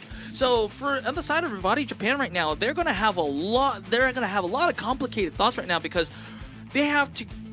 Not only do they have to think about the new compositions that this patch entails, but also they have to think about the current already good compositions that Varrel has to offer. So this is now halftime. Revati Japan has a lot to think about, and they need a reverse sweep if they want to get that 4th place contention. But we will see if Revati will be able to make that reverse sweep happen, or Varrel with the sweep happening after a short break. So don't go anywhere.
Welcome back to Overwatch Champions Series Japan. We are currently in our second matchup of the day, and Varrel is at match point with leading 2-0 against Revati Japan.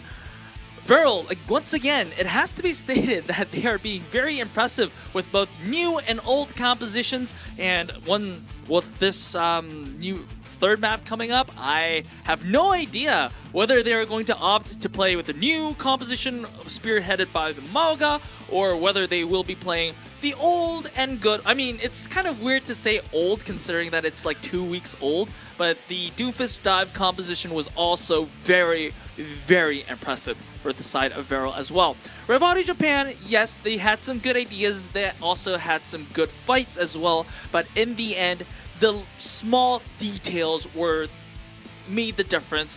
So, 9K, maybe in your coaching perspective, what does Revati Japan has to do in order to stand a chance against Varrel right now? I think that right now, the yesterday and the 2 days ago, the day before, the Revati have so much like a DPS potential to hard carry the map. Right now, that the Varrel very hard marking about that point, and they're very good control about the DPS condition. So that means they need to like play slightly different condition to making the winning condition from the fight. So I think the point about right now is can they Ocharon the play together with the Lucio, or someone can making together the fight condition, making the Ocharon to be back. They save us a lot of time for the yesterday fight. So I think that is the key of the fight. All right, so a lot of emphasis on the DPS duo, and we are going into Esperanza. So I believe that Varrel banned out New Queen Street, so it was a choice between Esperanza and Colosseo. And Revati Japan, it is definitely going to be interesting to see what they have in store, because whatever that they had right now did not work in Lijiang Tower in King's Row. So we will definitely be looking forward to that. However, on the side of Varrel, it's like, it's business as usual. As long as they keep it up, why fix it if it's not broken? So, I am hearing that the game is ready. So, ladies and gentlemen, we will see Esperanza.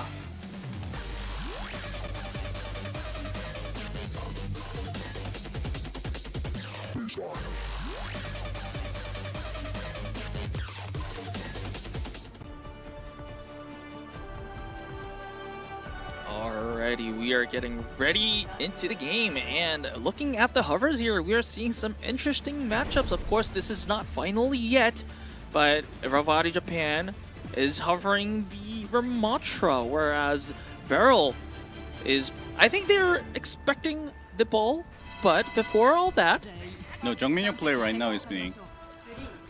ladies and gentlemen, we are going in! Please, 9K, continue, sorry. Okay, so this is the point about the very winning condition is 50-50% of each other. But I think Revati, the problem is Hofek is a bit hard to charge his energy against Orisa. So if once they can get the energy enough to get the space, oh yeah, this Tracer duel is so important right now. And each other side control is very good for each other. And right now the Hofek is so have a much more the important fight for he need to get a kill, or he need to force out the enemy angle. And the Ramatra has a bit more disadvantage for the long range fight this condition. So it's need like a DPS need to get the point. So once again, Varrel is winning the composition gamble here. However, a lot of things are dependent on Hofak on the side of Revati Japan. So Hofak needs to show up if he wants to make something happen. But Haratune taken down by Nico, so good awareness from the side of Nico and Varrel. Also, Mint probably was there for the boop, as can be seen on the kill feed. But Jumpman is also taken down early as well, so it is going to be Varrel that is going to have control of the push and also the high ground on the bridge. So this is going to be, once again, an advantageous fight for the side of Varrel. Remember, the first fight was so extended that 9K saying previously that the second fight is the most important fight, I think they skipped that part. Yeah, they skipped this part. So it's not anymore like I have a hard time, and that is meaning because Hofak is a bit hard like a charge energy, and that energy snowball is making so disadvantage for the Revati. Alrighty, Kuki on the Tracer. Remember, the Tracer 1v1 is going to be very important. However, the Pulse Bomb is going to be wide, and Hartoon has help of Hesty, so Kuki has to back up a little bit. Hofak, with that Railgun, does not find his target. Is looking forward to charge the Railgun once again. However, Jumpinyoung is there to contest the point. Hartoon takes out Mint off screen, so this is a good breakthrough for the side of Revati. Hartoon and Hofak very, very low. Nico using that Deadeye takes down Hesty, and also Jumpinyoung is taken out by Kuki. So the early advantage from Revati Japan is going to not matter at all, as Varrel is going to progress even after taking the checkpoint. So, and they're already at 73 meters. Oh, epic. This is going to be a bad stagger kill for the side of Revati Japan. Varrel, yes, finally the robot is contested, but I don't think Varrel has any concerns with it. And the Terra Surge is there. Revati Japan has to use the sound barrier to keep Jumpinyoung alive. And to be fair, that's all the ultimate did, but maybe they have to be happy with that. Epic uses the Katsina Rush to maybe fend out Varrel. KSG lives with the help of Cloud there, but takes down also Jumpinyoung. So this is actually yet another team fight win for the side of Varrel. Hofak takes down KSG, but Nico is taking more from the side of Revati Japan than Revati Japan's taking from Varrel. So we might have a speed run here, 9K. This might be the buff of the skin. New skin, new life. Remember, guys, this is Cowboy Bebop in duty. This hunting down Overwatch heroes, maybe, but I have a feel. Oh, KSG actually swapped to the Doomfist. So, Nico taking down Hartoon. Hofak is in the safety of his spawn with the Widowmaker to find some headshots, but Varrel does not. Oh, I was about to say Varrel does not seem particularly concerned until Kuki was, well, got his head shot off. Oh, Hofak, nice headshot onto KSG as well, but Nico responds with the shot on Hofak. Hartoon takes down Cloud, means that Varrel has to stabilize a little bit, but that was the annihilation expended by the side of Revati Japan. Yeah, this is a bit hard time for the. It's just one snowball like pushing until the here is a really good signal for the Varrel, and also the Varrel have so much like advantage for the using the Doomfist right now, because Doomfist have so much like have a high potential to ping pong the point, and also Doomfist good counter for the using like against Lamatra. Looking at the ultimates as well, Varrel looks like they have a big advantage there, and as Cloud is using the amplification matrix, but is being punished by Hofak. A little bit of a greedy move there by Cloud. And also KSG falls, so this is going to be a Revati Japan push. They haven't touched the robot in a while, so they have a long way to go. But the Deadeye from Nico did not find anyone. Oh, Nico is very, very low. Oh, and taken down by Hofak, who is on Cassidy. So this is going to be a breath of fresh air for the side of Revati Japan. Varrel has to back off a little bit. However, Revati Japan still has a long way to go. They have to cap the checkpoint. Yeah, but first. I think it's not anymore have a really huge disadvantage, because the problem of the Revati was like they have a Sojourn, and Sojourn is really hard to charge the energy against like in general, and they're very really good disengage from. Oh yeah, but Hofak is a really hard carry for this team. All right, Nico taking down once again means that Varrel is at a numbers disadvantage. Yes, they do have some members on the bridge, but Revati Japan is still pushing. Now the contest is there. Hofak was a primary target and is taken down by Varrel. So good target acquisition from the side of Varrel. Epic takes down KSG, so this is a little bit of an advantage for the side of Revati Japan. And Jumpinyoung punches the life out of Mint, but Nico also takes down Epic as well, so this is anyone's fight as of yet. Hartoon taken down as well. So Varrel, despite the early disadvantages that they had, is actually going to take this fight their way. And yes, Revati Japan did cap the checkpoint. However, they won a fight that they had no right winning. So this credit to Varrel. Wow, I thought that was going to be Revati Japan winning that fight and closing in on the distance. Yeah, they losing the whole fact so earlier. That is like one of the reason. Oh, this is good sneaky. Oh, can he? Oh, Ooh, that was a good, well, sneaky maneuver by the side of Hofak, but did not land any headshots there. Jumping up very low, uses the form, but is not going to be saved by Kuki's pulse bomb. So it's going to be, once again, Varrel in the driver's seat. And remember, we are already approaching sub 3 minutes into the timer here. So Varrel, they can either choose to push and push for the actual insta-win, or they can just push enough and then just back out in order to like get a advantageous terrain. But it looks like they are looking for blood, and blood it is, as Nico and KSG taking down 3 members of Revati Japan.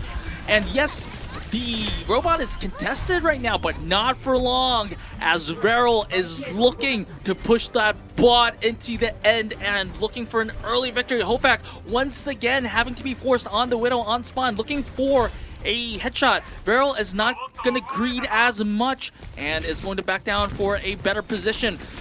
Nico has that Deadeye now, looking for potential picks. I mean, I guess... Oh, that was a good headshot. That's gotta hurt. That hurt Hartoon's soul. I know that. And nice bully. That's KSG bullying. Jumping up on the corner, and this looks like this is going to be curtains for the side of Varrel now. Lights out for Revati Japan, as Varrel, with 1 minute and a half left, is going to end Esperanza and to end the game. Once again, this was a series where the break was longer than the actual match. And Varrel, what an impressive performance from Varrel. I think I've seen 3 different distinct compositions in 3 maps, and that's a really hard thing to do. Remember, Lijiang, we've seen the Mauga. Map 2, we've seen the Doomfist dive composition. Of course, this has been like practiced a lot, but still impressive to see that they're still good at it. And on Esperanza, the 3rd map, they had the Orisa composition as well. So we have already seen that Varrel is capable of operating various compositions. So this is going to be very tricky for anyone who goes against Varrel now. Yeah, but I think I want to give credit for the Revati, because Revati just played the 3 day in low, and Hofak did end the Horton, and most of the members doing very hard carry in general. But only the reason about the 2 days of hardest matches, because I think they're using Sojourn, but I think Cassidy is the pretty good map in the general. So that was the reason but after Hofak changed the Cassidy, and he has a similar level. I mean, they haven't still the mistake, but that mistake is not, looks like, harder than before. And that's meaning about if the Revati can prepare for the next week, I think they can be still have a chance to get the top 4. Alrighty, so still sliver of hopes for the side of Revati Japan. I agree that they're a very talented team, so they will be definitely looking to bounce back next week. But before that, we have the player of the match ready, so production, take it away. Let's see.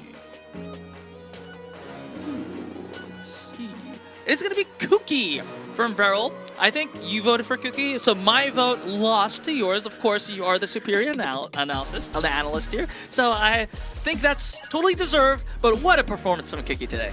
Yeah, I mean, in general, the Tracer and Echo performance today was so clean.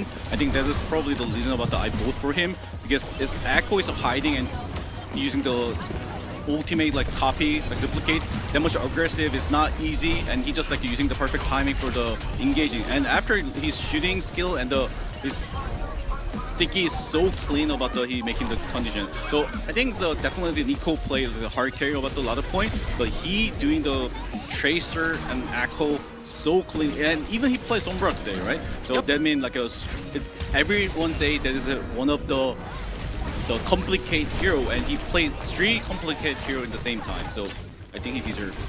All right, so a lot of good mechanical skills and also tactical understanding of Varrel's win conditions. So very well deserved for the side of Kuki, and I have to check how many times did Kuki actually get the player of the match. So this is going to be his second player of the match award for the side of the Kuki. So he will be tied in third for the player of the match awards. He has one more to get before he gets the level of pressure and Zessen, but it's only one player of the match award away. So this is probably, I mean, looking at Varrel, they look very, very scary right now. So as long as they can get those wins, it might be I guess a competition between Varrel players now.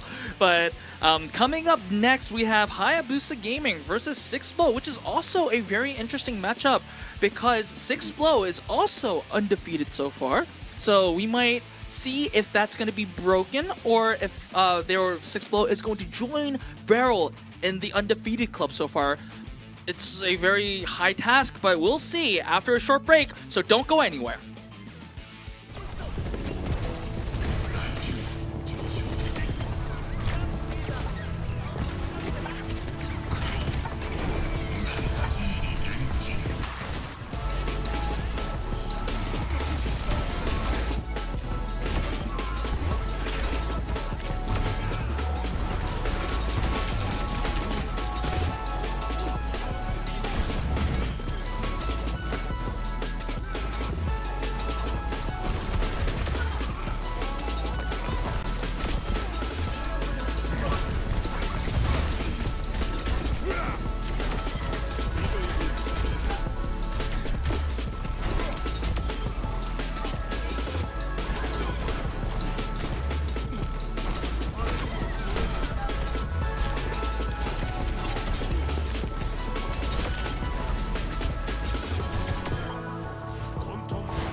Welcome back to Overwatch Champions Series Japan. We are currently on our third and final match of the evening. We are having Hayabusa Gaming versus 6blow. And remember, this game is also important in that 6blow will be wanting to stay undefeated at 6-0, whereas Hayabusa Gaming, they are at 1-4 and 7th in the standings. If they want, maybe, I don't know how math works right now, maybe if they win all, let's say, because they have already played 5, they have 3 matches remaining, including this one. If they win all 5, they may still have a chance for a tough war. This is going to be still very difficult. However, mathematically, I think it is still possible. So it all starts with winning against 6blow, and this is not going to be easy by any means. But still, Hayabusa Gaming, they have been showing a little bit of some signs of life, as they have recently won against Nyam Gaming 3-1. So maybe that's where their comeback starts. But once again, this is going to be an uphill fight for the side of Hayabusa Gaming. 6blow definitely going to be the favorites here. Of course, 6blow, they also want to consolidate their place as potentially second place for going to the playoffs straight, and maybe depending on the remaining matches, they might even go over Varrel with their superior map differentials, because right now Varrel has the better map differential, but still looks like 6blow may be able to contend that so far. But we are looking at Hayabusa Gaming's starting 5. Villia and Langley on the damage, Bellaboo on the tank, Alexander and Jin on the support, Fragger on the bench, but is always ready to swap in whenever. So there's only one substitution of flexibility for the support role in Hayabusa Gaming.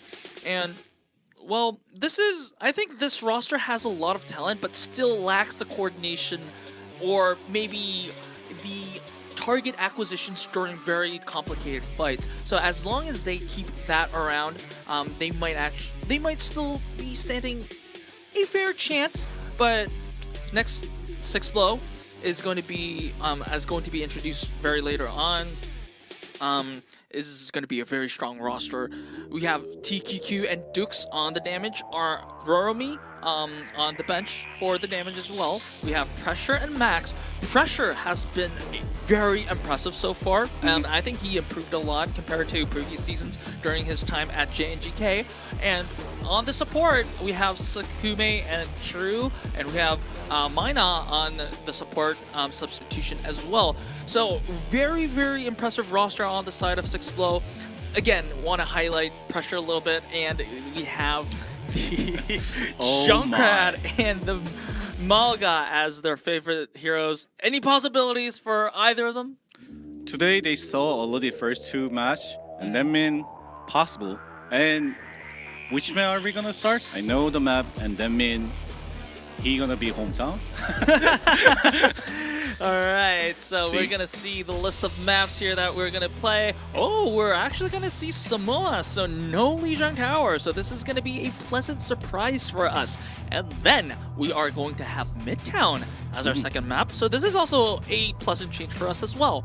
But for Push and Flashpoint, of course, there are not a lot of maps available, so staying the same with the trend as we go to Esperanza and Sorvasa. If it goes to map 5, we go to Circuit Royale, which has been the choice of preference for a lot of teams for map 5. However, we haven't seen a lot of map 5 so far, so it's definitely going to it is definitely going to be interesting if we go all the way to Circuit Royale. But let's talk about Samoa here. Like you said, like you said about hometowns, it is Malga's hometown. I mean, a long time ago, I was thinking about if you have a hometown map, you slightly have a good advantage. Alright, so you have that emotional vibes there. So we're going straight to the maps. So this means that players are already in the lobby. And let me just take a sneak peek at the lobby screen here. I see a entering game. So next steps are players are going to check their pings on their maps, and as long as there are no issues whatsoever, we will be able to jump right into the game. So very interesting. My point of interest is whether I'm going to see a Malga or not. And I am hearing that we are ready for the match. Ladies and gentlemen, we have Samoa.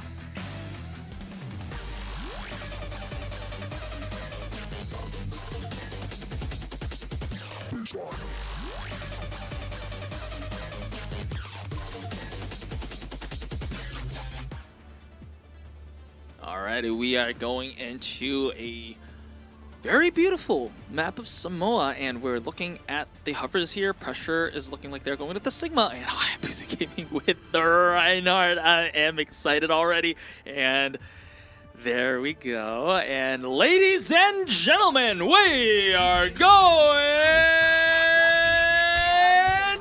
in as Hayabusa Gaming is changing last minute to the Wrecking Ball, and pressure is still on the Sigma. Wrecking Ball with the Ana is very interesting, but I think in general, com-wise, Hayabusa Gaming can possible to win very easy because a lot of com is literally counter-comp by 6 floor. Let's see how they can make it. Alright, Bellaboo on the Wrecking Ball, looking for a good pile driver, but Villia on a good headshot on Duke, so this is a good start for the side of Hayabusa Gaming. They will be working with a lot more space and pressure there, and it looks like they will be able to cap first on the point, and they will. So progress started on the side of Hayabusa Gaming. Good pile driver on the side of Sixplo, and pressure taken down, TQQ taken down as well. So this is yet another clean win for the side of Hayabusa Gaming. More control and more progress towards Hayabusa Gaming. And also this map, Sigma is a bit hard to control the point and also hard to take the space. And also Hammond is a classic counter against Sigma. So a lot of points Hayabusa Gaming have a good snowball condition for the winning. Alright, Sixplo has regrouped and is looking to contest the point. Dukes on the Tracer has stepped the point, but is not going to stay there for long.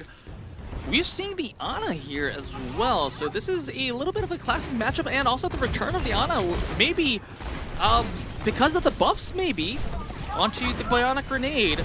Looking for kills on either side. Pressure taking down Alexander with the accretion, and the flip also happens as well. So this is a good start for the side of Sixplo. This was a neutral fight without any ultimates, so this is actually really good for the side of Sixplo. And once Hayabusa Gaming wants to re-engage, Sixplo has the ultimates to maybe deter them or maybe even take them down. And also right now, oh yeah, they're pushing hard. Oh, the early Deadeye, fast Deadeye takes down both support members of the side of Hayabusa Gaming. And TQQ with that Cowboy Bebop skin is looking for more shots, but is not going to greed and overextend, and is retreating to a more advantageous defensive position. Yeah, Hayabusa Gaming need to go to the touch of the point, ignore the front like Ultra King. And they're blanking. Langley does not find anyone with the pulse bomb, and Dukes, on the other hand, also takes out both supports again. So Hayabusa Gaming once again has to have a fight, or lose a fight rather, with the support players falling early. So Hayabusa Gaming, they're in quite a pinch here. Yeah, but still the percentage-wise, and this one fight can be change a lot of things. And also Nano Sojourn is one of the best combination to get the winning. So if they can win this fight, they still have a good choice. Alright, there is that nano overclock you were talking about. Sixplo answer with the Soundbarrier and the amplification matrix. Villia not finding any targets yet, but still pushes back Sixplo well enough to flip the point. However, Bellaboo is taken down by the side of Hayabusa Gaming, so a lot of power lost for the side of Sixplo. Pressure is saved by Sakumi's drone here, and Dukes is looking for blood and finds blood as he finds Jin. And yes, Hayabusa Gaming did flip the point for a little while, but their reign did not last long, as Sixplo is currently on 90% territory, and Hayabusa Gaming has to desperately touch, and against a Deadeye as well, but the Deadeye doesn't find anyone, so a little bit of breathing room for Hayabusa Gaming, but it is going to be the ball that is going to touch. TQQ taken down is going to be a good start for the side of Hayabusa Gaming. Langley very low though, Dukes takes down Langley. So this is numbers, equal numbers for both sides. Bellaboo doesn't have any intention of dying as wreaking havoc on the side of 6below and takes down Sakume. Jin is traded out. Alexander is fallen too, so Hayabusa Gaming is without any supports once again. Bellaboo, without the help of the supports, can only live for so long, and 6below, despite giving the control of the point early on, wins the first round, and wow, that was an impressive performance from 6below. Yeah, once the Hayabusa Gaming won the first fight, after that the snowball situation, let's see the Dukes. Oh, that was clean. Oh, that was clean. Yeah, he looks like don't have a fear. Oh, this is the most one-sided fan prediction that I've seen so far. 98% for 6below. I believe 2%. 98%, okay, yeah. 2%, ooh. All right, Hayabusa Gaming, have to keep your hopes alive because 2% believes in you and you have to repay that faith. However, look, pressure is on the Sigma and Hayabusa Gaming is still on the ball with the break Ana. That didn't work so well in the previous round. However, they still think that it was an execution issue, not a composition issue. TQQ looking for headshots, but just rotating at the current moment, not having a lot of action so far. I think first fight, definitely the Hammercom can advantage of the fight, but after that snowball situation, they need to make a judgment about how to win the fight. But yeah, look at this one. They can force out the resource a lot, and after that, they have like a nade condition, so still they have an opportunity to win the fight, but percentage going for the 6below. Yep, early progress going in favor of 6below. Pressure is antied, but with that grasp will not be having any issues surviving. TQQ being very aggressive with his forward rolls here and is justifying it by taking 2 kills, and 6below are in the spawn of Hayabusa Gaming right now. Yeah, yesterday Pressure and TQQ making so good synergy to combine together, take the space, and using the ulti together. I think they're gonna be once more again at here. Are they gonna be high noon engaged? Well, why not? There is the high noon engage that you were talking about. The ball is not going to be the target, but it is rather going to be the Cassidy, but doesn't find anyone. But Dukes does find Alexander. Bellaboo trades out Sakume, so this is a pretty even fight until Pressure takes down 3, and Dukes takes down, well, is on cleanup duty, and it is a team kill for the side of 6below. Wow, they are dominating in Samoa right now. 6below with this was a very smooth fight, like overall, just like the order of and sequence of the ultimates that were used, and also like just the individual mechanics of each player was really impressive on that fight as well. Yeah, also I think, I'm not really sure this patch is going to be related with this one, but seems like Cassidy is way better pick than Sojourn right now. And also they have the skin buff here, the Cowboy Bebop. There is going to be, and there's the Nano going to be on the side of Villia. Not finding any targets so far. Because he doesn't have a skin. Oh, alright. That is actually going to be the difference here. So, skin diff. Okay. Guys. After this map, you need to go buy the skin. Yeah, you need to go to the shop and buy that skin. Pressure dies to the mines just for the celebration, and it is going to be 6below. Of course, the first round was a little bit more closer, but it is 6below that is actually going to take Samoa. A little bit to be expected, but this showing from 6below is more impressive than I thought it would be. Yeah, I think TQQ is very good synergy with the Pressure. They're always making the good tempo dive together, and after that, if someone not making the kill, after they synergy-wise is really get a kill by a different player, like a Dukes and also like a Pressure. They cover the TQQ, and that is like a really high knowledge of the game, each other like a covering. All right, so at the current moment, it looks like the 2% is not going to be answered, at least in Samoa so far. On the second map, we are going to, if I'm not mistaken, Midtown. So what's also interesting for me was that both teams played the Sigma. Well, yes, the ball a little bit, but also more like 6below played the Sigma. So it's interesting to see whether in Midtown they're all still going to stick with the Sigma. Yeah, I think Sigma at the midtown is in generally good. Only the hardest time was when the Orisa using Lucio and Sigma need to using the Lucio together.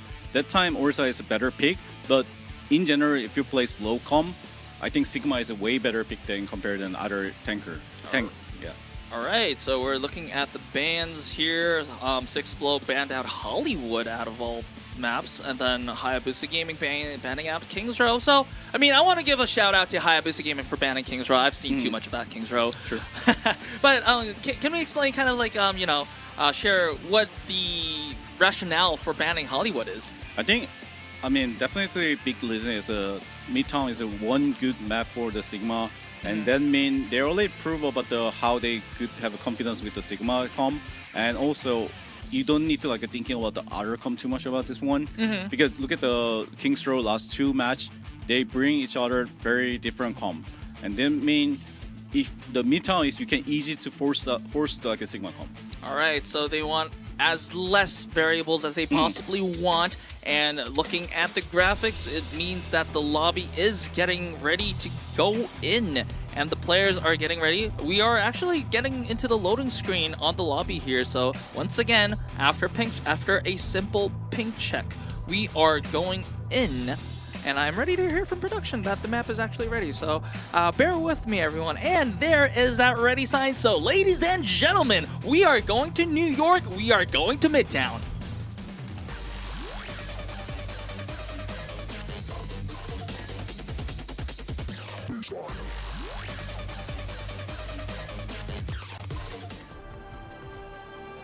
The streets of New York.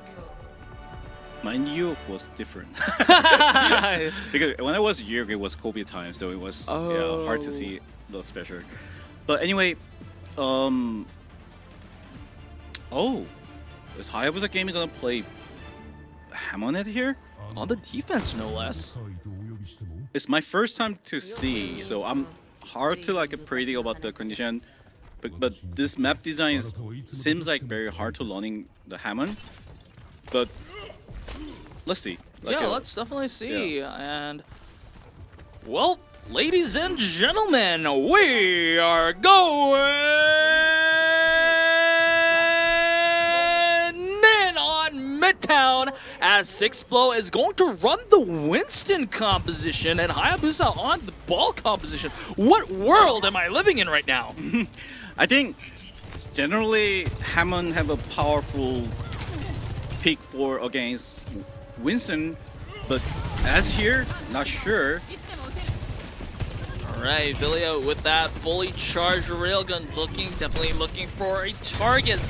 Bellaboo is denied the mobility for the pile drivers so far, and pressure trapping members of Hayabusa Gaming outside the points. So Sixblow actually secured a lot of ground relatively easily here. TQQ taking down Langley, so this is going to be a lot of pressure, a lot of power taken away from the side of Hayabusa Gaming. Yes, Bellaboo is going to be there to push people away, but he can't do that if he's going to be dead. And this is going to be Alexander down as well, so this is going to be a very, very early point A cap for the side of Sixblow. So, it turns out the Winston comp actually works. And also pressure Winston is first time to IC, so it's interesting to see how he can make in the primer. I mean, without the primer, Winston is not really a hard agent, hard hero to good play. But right now, can he making the primer high value? That's to be seen as very shortly, as pressure is already approaching the Primal Rage and Hayabusa Gaming. It's interesting to see that Bellaboo is going to match the Winston mirror. Langley there looking to harass. They're not, well, Langley is not going into the fight so far. Duke's taking down Bellaboo, and pressure bullying people on the side of Hayabusa Gaming with that angry Primal Rage there. And both members of Hayabusa Gaming support line is going to be annihilated by the side, well, by the Winston. And wow, this is something that I haven't been expecting today. Yeah, it's 10.46. It's not bad, but it's not like a great. So Nano, how can you making the Nano control? Oh yeah. So Nano onto TQQ, probably looking for that overclock to come out, but does not find the overclock yet. Villia has a little bit more value on the Nano overclock. So this is going to be Hayabusa Gaming finding a little bit of stability. Kiru is going to be stalled over there. Poor Brig. But, I mean, still, 6blow, they have the rally. I do have a little bit of questions about the Nano to TQQ there, but still, it is not going to be the end of the world as Hayabusa Gaming is positioning on the high ground on the bridge over there. So 6blow's mission is going to be, number one, take the bridge or push the members of Hayabusa Gaming off the bridge. TQQ very low, but Use is bold enough to pop out the overclock. I mean, I guess that's called faith in your supports.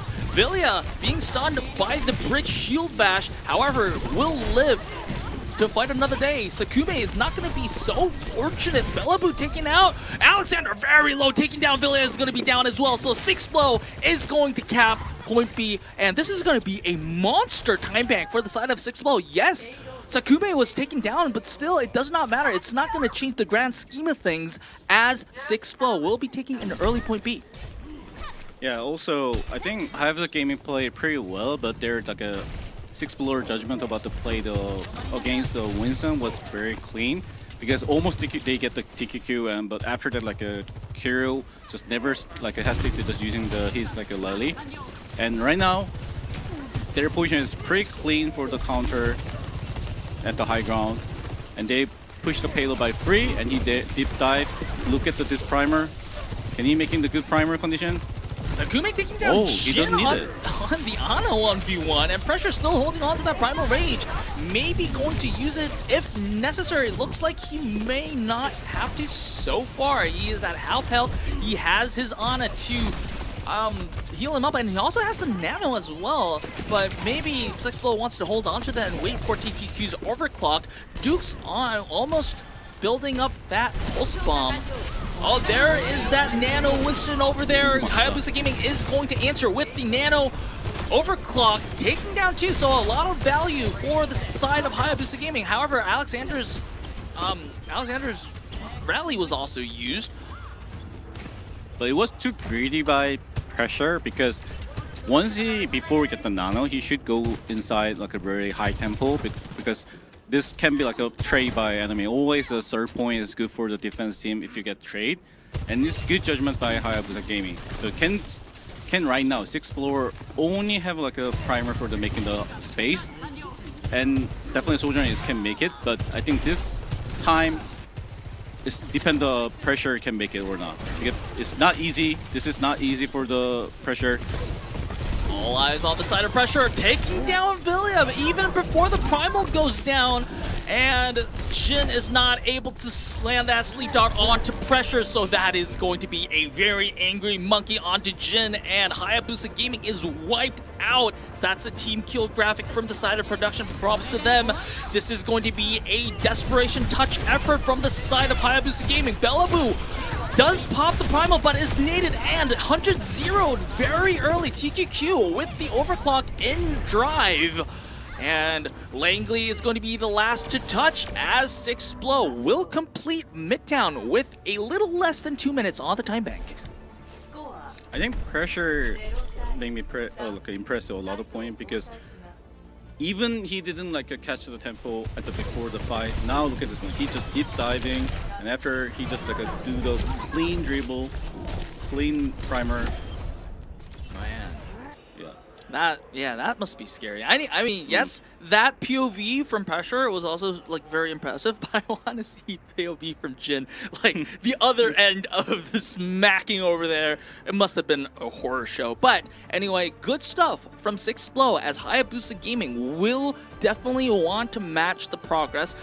Their win condition is number 1, match the full push first, full cap on Midtown first, and probably hope to go to extra rounds. However, 6blow have a much easier win condition in a sense that they don't allow a full cap. So currently 6blow is in the advantage here. However, Hayabusa Gaming with their Winston composition will try their very best. And wow, I mean, I have to say, I'm impressed by Pressure here. Like, I've been very impressed by his Sigma play a little bit, but I didn't know he was this good on the Winston as well. Yeah, this is a very interesting point because I think the Six Explorer, the key player for me is always a Pressure. He like a tempo-wise and everything looks like very clean, and he have a very good synergy with the DPS player. And when the Pressure making the diving, the Dukes always dive in together right now. So he even can do with the dive com with the good quality with the DPS. Alright, Bellaboo with the early jump to provide space for his teammates has to give up his life for it. Sakumi taking down Bellaboo. Good catch on that kill. And Langley does recall, but is not to safety as Dukes will be cleaning up, and then Hayabusa Gaming has to just back up, and the stagger kills are coming in. I guess all Hayabusa Gaming can hope for is maybe for Sixplode to overextend and get a kill in the process, but it's not going to happen.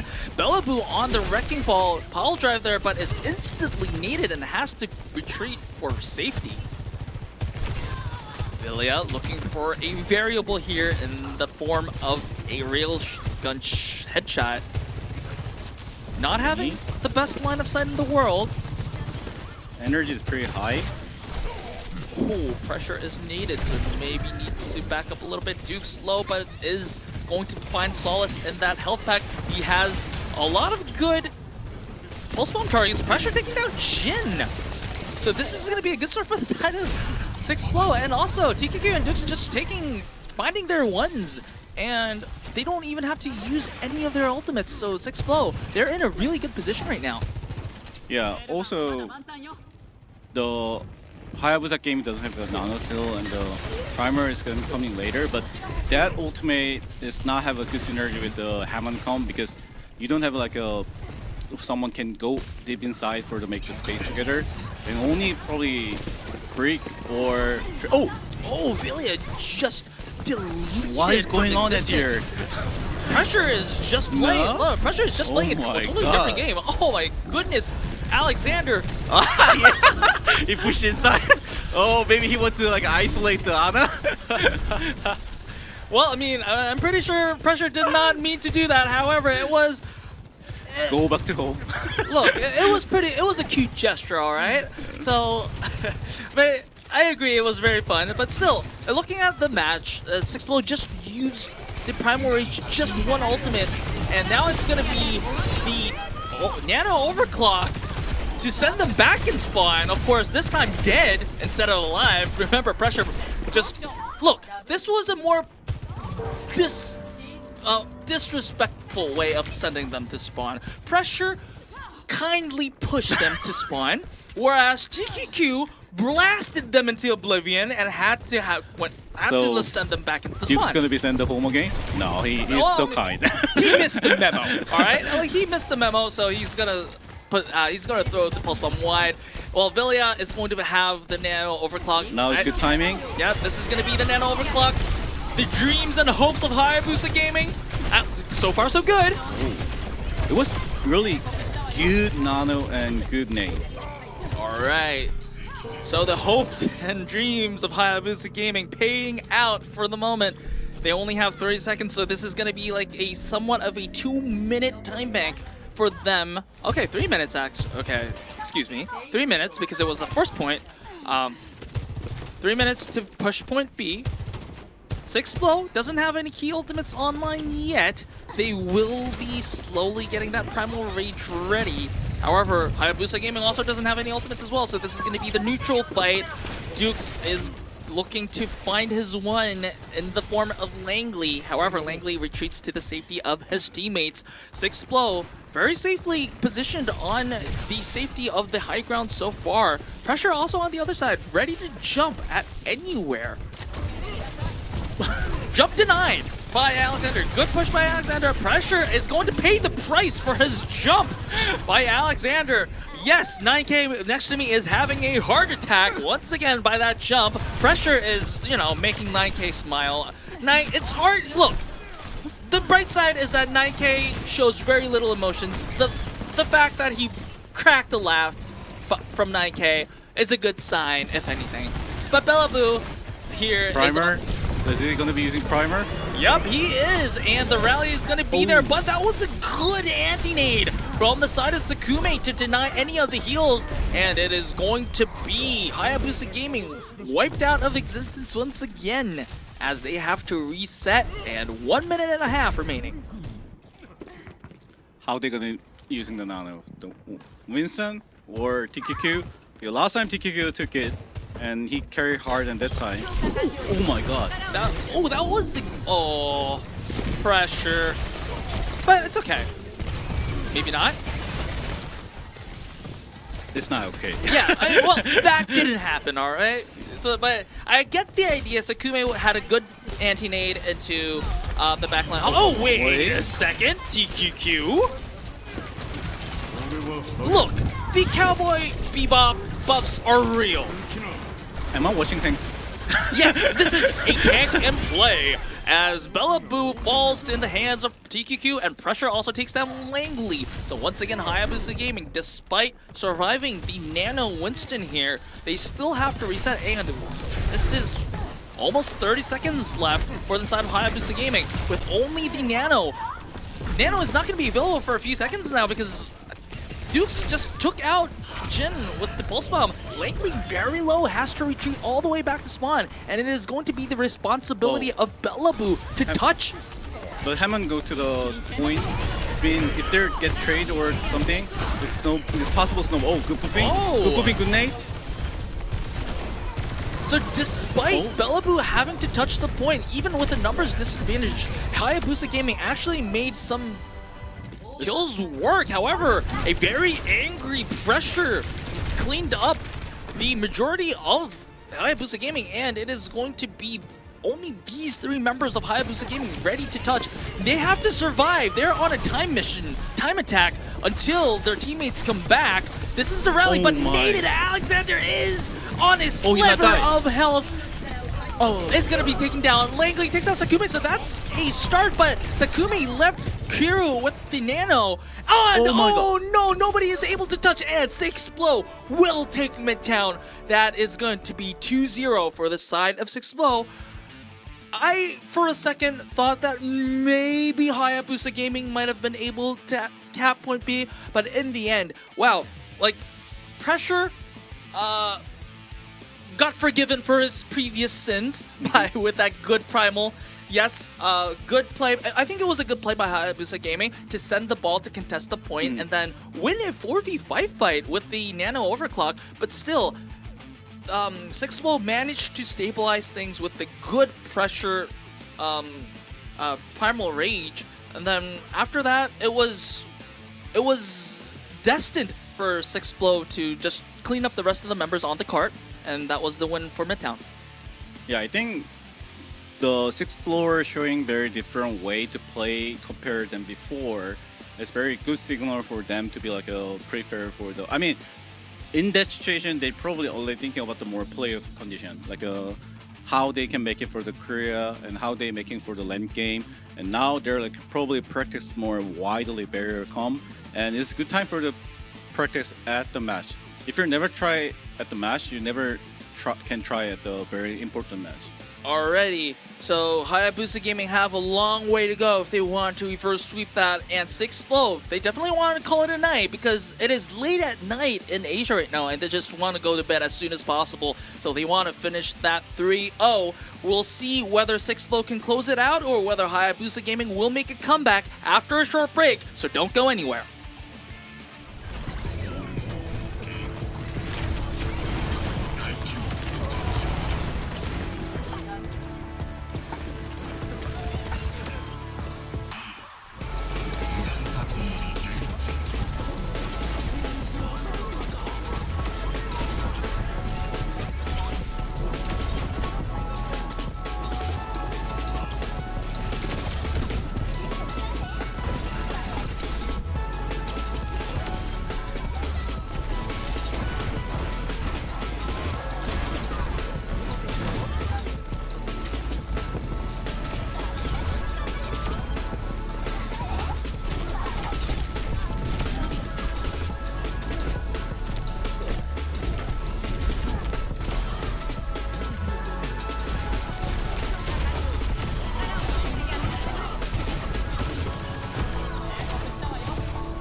Welcome back to Overwatch Champions Series Japan, and we are currently in map 3 of the final match of the day, and this means that it is potentially the last map of the night, and also for the week for Japan, as well as tomorrow will be OWCS Pacific, and on Friday, Saturday, and Sundays we have OWCS Korea. So maybe if 6blow actually close this one out, this is going to be the last map on this Japanese region for week 3. So let's see how it goes, but it definitely looks like 6blow is having the upper hand right now. Yeah, and also they're not have a headache from the new patch, because they're just bring their comp very strong point, and even they try with the Ana break the Winston comp. That is like a classically good comp, and might be that it's a new meta, because a lot of new hero get the buff by that. And Ana is right now the native damage boss to like 90, but 90 is going to be really significantly number can be changed about the game. Yeah, just like even like doing the math, I know I'm bad at math, but remember when we go against the Tracer who has 175 HP if I'm not mistaken. So nade is 90, and one shot of the rifle is 60. So that's already 150. So that kind of forces the recall. Probably. I mean, most Tracers would recall at 25 HP, so I think that might be a significant change, of course, not just against the Tracer, but in general, right? Also, the healing output is increased to 90 as well. But we have a change in the side of 6blow. We have Max coming in for pressure. Oh. So, looking at Max's hero pool here, we're looking at a potential Wrecking Ball, Roadhog, and Mauga. So definitely something interesting in the works, but looking at the maps, we're looking at Esperanza for the next map. It has been Esperanza for the entirety of today. 6blow did ban out New Queen Street, so I believe, like 9K mentioned before, that 6blow, they know that they're confident that they are the better team, so they want as minimum variables as possible, so they just banned out New Queen Street, and then it's going to be either Esperanza or Coliseo, and then the selection was Esperanza. It looks like both teams are ready.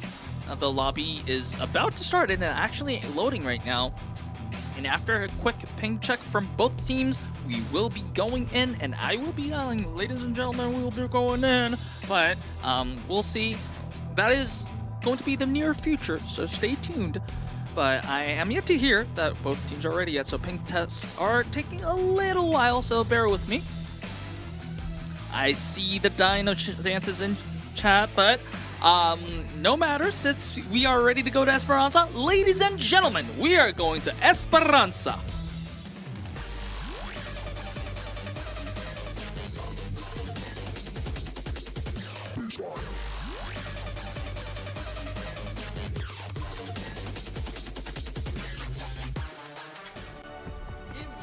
Ooh, we have a bakery in Esperanza here. And I believe that is wine. And I believe that is also a Sigma and a Reinhardt. So this is going to be interesting, but ladies and gentlemen, we are going in on Esperanza as 6blow. Max is going with the Sigma, and Hayabusa Gaming with Bellaboo on the Wrecking Ball. So this is going to be interesting. We've talked about Max, Wrecking Ball, Roadhog, Mog, but we're looking at the Sigma right now. This is like a very weird, but I think Sigma if they can take this high ground, maybe the advantage of the 5, but it's not easy to can punish the enemy. But they need to go more deeper. And Cassidy need to get a pick, but it's not easy. But they have a much more fast control of the payload. Look at the percentage they're pushing more. Now it's dependent on nice kill. Was just belted there by the entire, Langley. But Langley is punished by Through, so this is going to be a 4v4 fight. Bellaboo with that pile driver does not find a lot of value though. Max is going, well, of course, Max and the rest of 6Blow, in the meanwhile, is cleaning up for Hayabusa Gaming. So TQQ is missing out on a lot of action. By the time he's back, he doesn't have anyone to shoot. Sakume harassing Billaboo a little bit there. Billaboo going to the safety of his teammates. Langley on the Tracer needs to win that 1v1 against Dukes. Dukes has been very, very impressive the entire series, so it's going to be a very hard task for Langley, but he has to do it for the sake of his team. Max is trying to deny any entry on that side of the map from Hayabusa Gaming. In the meanwhile, 6Blows is actually trying to make the cap happen, but Sakume is taken down. That is huge kill for the making winning condition. Nice kill. One more. They need to get to this snowball because the percentage is not really far, and they don't have like a lot of advantage right now. So once the Hayabusa Gaming can get the push the card right now, the retake Sigma is not going to be easy. Look at the Tricky. Can he make it?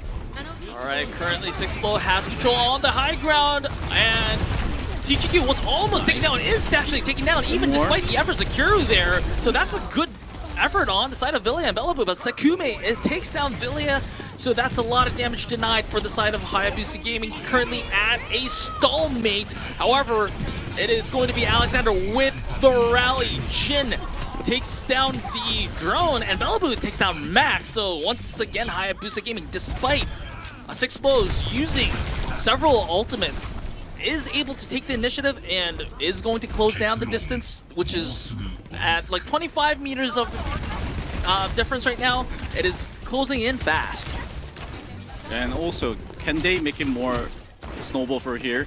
It's not going to be easy right now because they're already 6Blow Gaming coming back, and they easy to force out the ball right here, the Hammond. So they're not have a really huge advantage from the last fight. But still, they have a can making the condition for here because Ana can get the good nade spot. The naded and diving in the good timing is going to be possibility. Alright, it is Jin looking for a good angle for a nade, but Langley taken down early by Dukes means that Hayabusa Gaming loses a lot of control. And then TQQ, although the Deadeye doesn't find a lot of value, it is going to be Max that's going to take down Alexander with the accretion. Max going forward and forward. It is going to be TQQ on the Cowboy Bebop skin. Remember, of course, look, I need to state that this doesn't have actual buffs, but it does have a moral buff. So you feel stronger, and that confidence is what you need for a DPS player. Yeah, skin is make a game different. I always buy skin. All right, there we go, and TQQ still on the Cassidy doing a lot of work, and that previous fight was really crucial because it was about. If Hayabusa Gaming won that fight, it would have been almost an equalizer in terms of pushing power for them. But instead, 6Blow is actually extending their lead over Hayabusa Gaming. And Langley once again taken by Dukes. Dukes is dominating this Tracer 1v1 right now and is giving 6Blow a lot of space to work with. Yes. And Max also takes down Villia with the Gravitic Flux. Max under a lot of pressure, however, still lives and will be able to fight another fight. 6Blow is attempting to finish this map with 5 minutes left on the timing right now. Alexander. That happened? No, this is too high snowball right now. Yeah, the snowball is not stopping.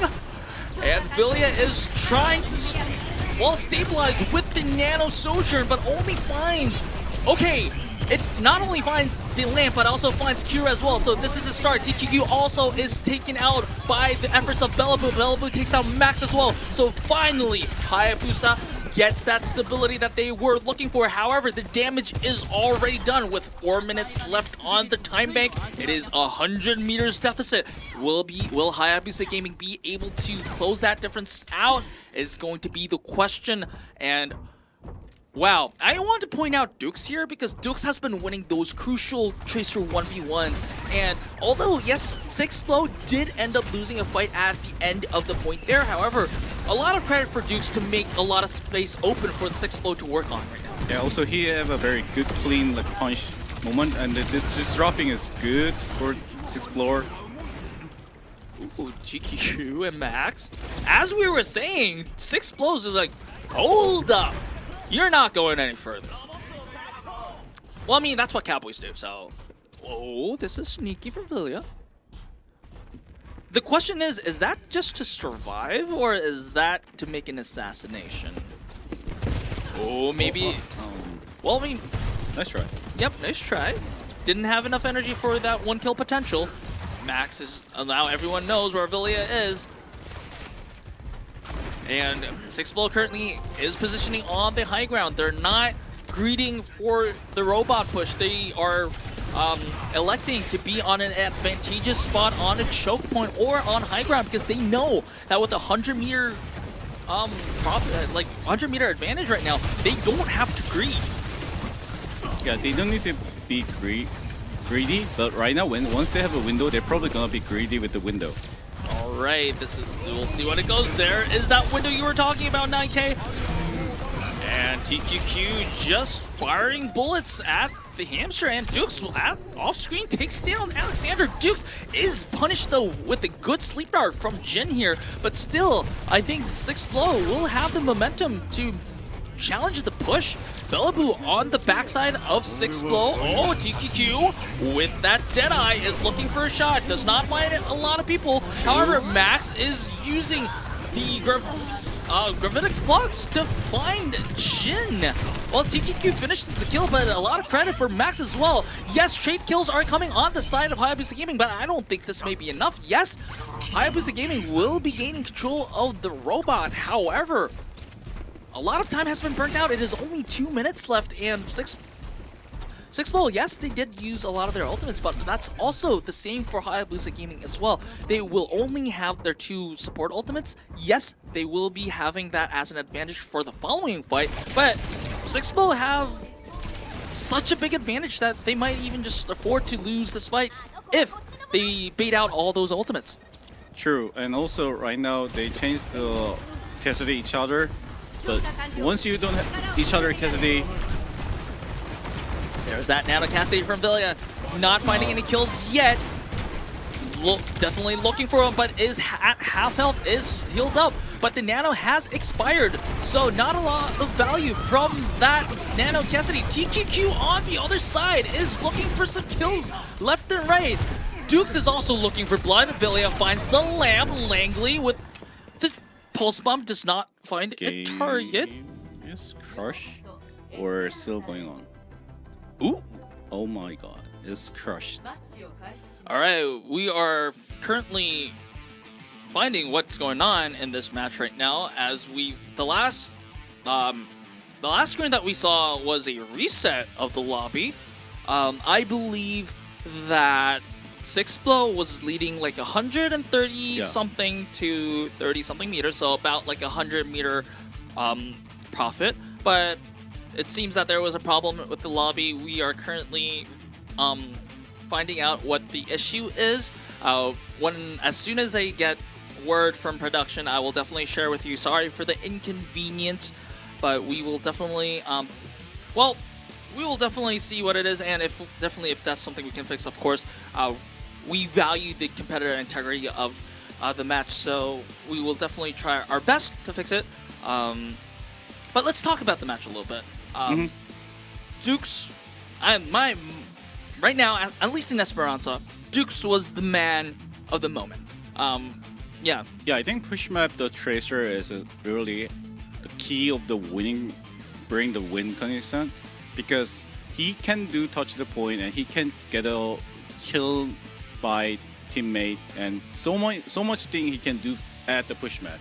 And that means if you have a good Tracer against the enemy Tracer, that means you're already guaranteed like a win the game more than 60%.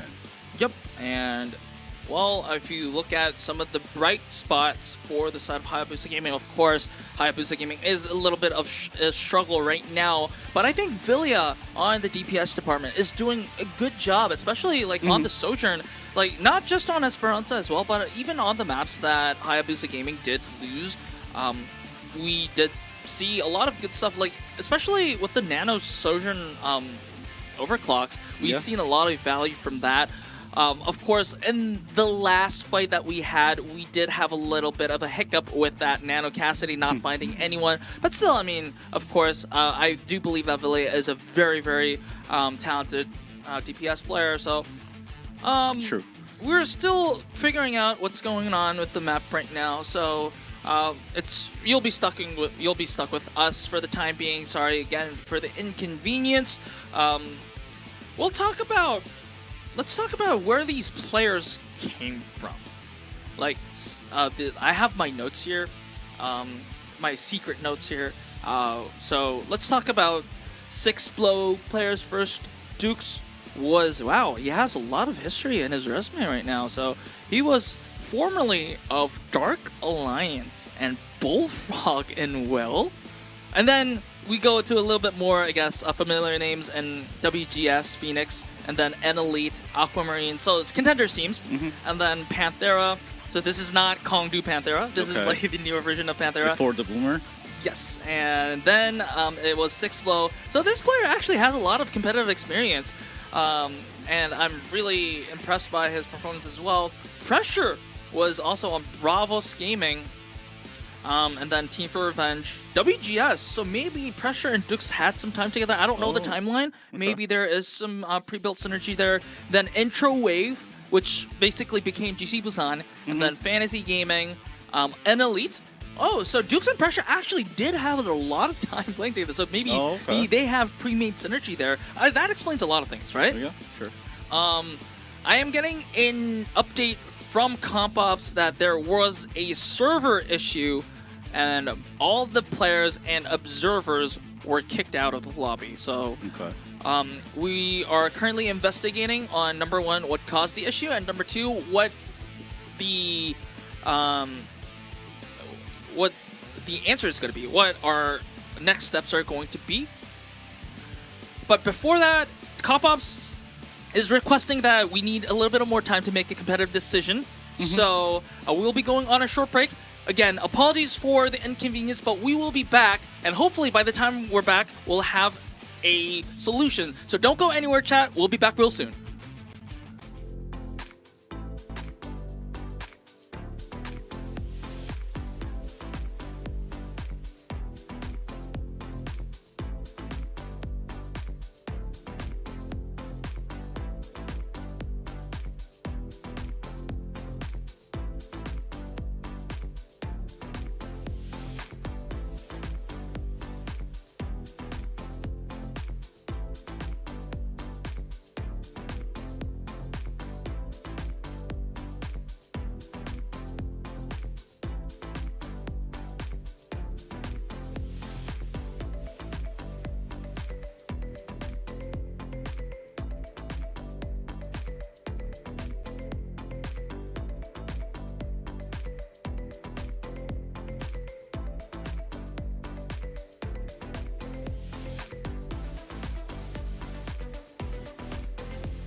Hello and welcome back to Overwatch Champions Series Japan. I have some update on the current progress on the lobby. So it looks like Sombra has actually hacked our games, and the lobby due to server issues has been everyone in the lobby has been kicked out. All the players, all the observers, all the coaches have been kicked out of the lobby. So it is impossible for the match to be resumed on this current on that lobby to be resumed. So what Comp Ops and with mutual consent of the teams participating is that we will make a new lobby, and then we will be manually remaking the current settings of the lobby. So about 30 meters on the side of Six Blow, and also about 30 meters on the side of Hayabusa Gaming as well, and then with a little bit more than a minute remaining. So it will take about,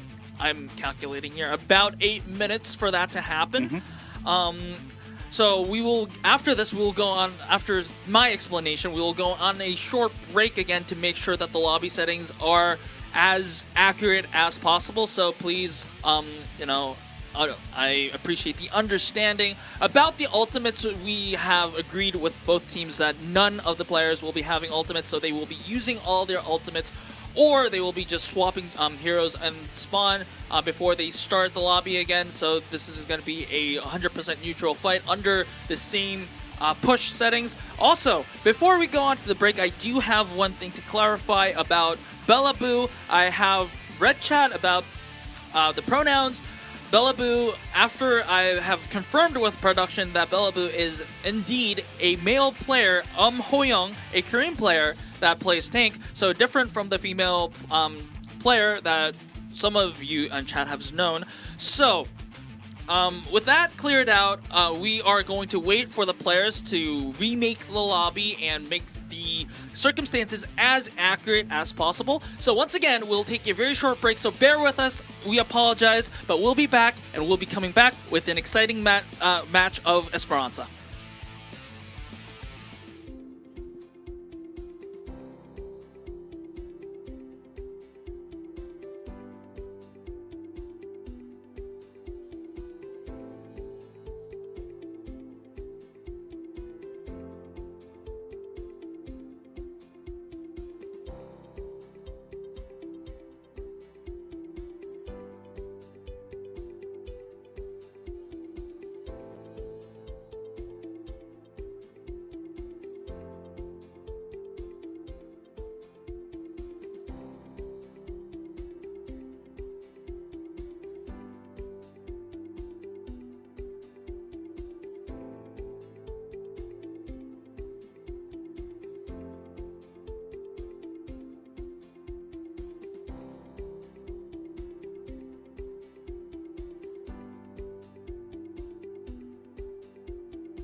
Alright, ladies and gentlemen, welcome back to Champions Series Japan. We're currently on damage control after Sombra just wrecked the lobby for us. I am 3 minutes in the future, so chat, if you see me, you're probably 3 minutes later where I am. However, I am hearing that we are at the final stages of fine-tuning the lobby right now. I am seeing the screen right now. We have about I think the push progress is very accurate. I think we're fine-tuning about the remaining time on the timer, and so as soon as I get the go sign to get ready from all the players and also the production staff as well, we should be well into playing the game. We'll talk about Sombra. Okay, so let's talk about Sombra. Of course, the Sombra isn't in the actual game, but the Sombra actually... So I blame Sombra for the lobby. So Sombra got... this is my conspiracy theory. Sombra got a new skin on the Cowboy Bebop series. Got excited and just hacked the lobby because they know the Japanese region. It's about a Japanese anime, so he got all excited and got a little out of hand. Pressed the wrong buttons. Had an EMP. Well, turns out that EMP in this world also gets friendly fired. So True. so the lobby just broke down. But we are still getting ready, so maybe I am desperately looking for things to talk about right now, except for Sombra. But have you bought the Cowboy Bebop skins yet? Not yet, because I'm working right now. True. What does that make me? Because I already have the skin. No, I was there last night in Korea, so when it dropped. But very interesting. I really love the concept art. I really like the trailer as well. And then the skins trailers are so cool. Yeah. And also, the skins are really, really nice. So, if you have... Also, I've been seeing that a lot of partnered streamers / content creators are doing giveaways for the skins. Oh, really? Yeah, so anyone on chat, maybe even you, 9K, if you have a favorite content creator, go check out their socials. They might have a RT event, repost event, or any social event that gives out the skins, new skins. So, or if you have the coin, just buy them by yourselves. I mean, look, if you have the coin and don't want to put your favors into chance, you can always buy your own fortune. So That is true. I believe you can buy your own fortune, 9K. I haven't checked my coin in quite a long time, so I hope I have it. Alright. So, of course, I mean, I don't have any coin in my pockets. However, you know, I would skip dinner for that skin. So that's how good those skins are. So check those out. So, I mean, it was so good that Sombra was excited enough to blow up this game. So hopefully we won't have any more of those. I will definitely be having a private chat with Sombra later, in a private channel, so that they don't do that again. I can't wait to get this game started right now. It looks like they will be unpausing soon. I'm hearing some positive things in chat, lobby chat right now. I am taking a look at the observer feed right now. It looks like they are almost ready. I am desperately ready to hear that we are already in-game call from the producers, but currently it looks like people are kind of what are they doing on there in the lobby there? But yeah, so what they're doing right now is that the push progress on the map has been restored. They are waiting for the timer to be at the exact moment. So we are about a minute left. No, less than a minute left for coming into game. So that's about 3 more minutes for you guys at the point from where I'm saying. So bear with us for a bit of a while. And ooh. Oh, the ultimates are all 0.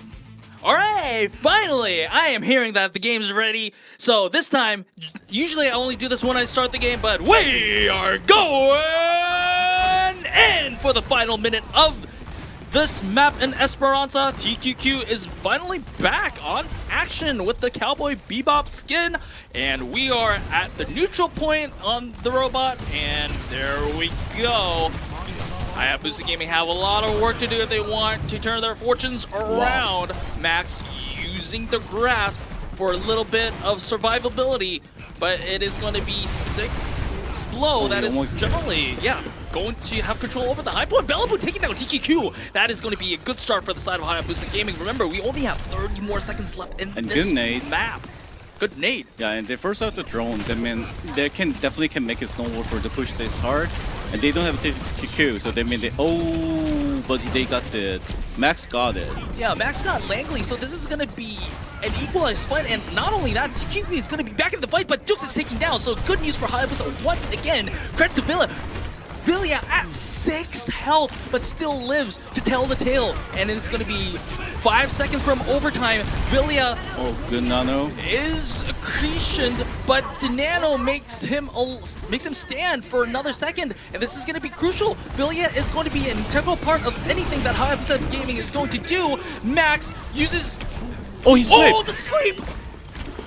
So that denies the gravitic flux. This is going to be huge for Hayabusa Gaming. Villia falls to Langley very low as well. There's only 3 members left on the side of Hayabusa Gaming. There are 3 members. Alexander uses the rally for sustain. However, the numbers disadvantage is going to be unlikely for Hayabusa Gaming to make it happen, and that reverse sweep is denied by 6blow. We had a very long pause. However, it is the deficit from the earlier stages of the map was so great. I mean, I think maybe Hayabusa Gaming did really well considered that they only had 1 minute remaining. True. If they had a little bit more time, it might have been a little bit more closer. However, 6blow, good job on their side as well, because they knew that they were already at a huge advantage. They could afford to lose 1 or 2 fights as long as they could keep the timer running. So good stuff from 6blow overall, and not just on Esperanza.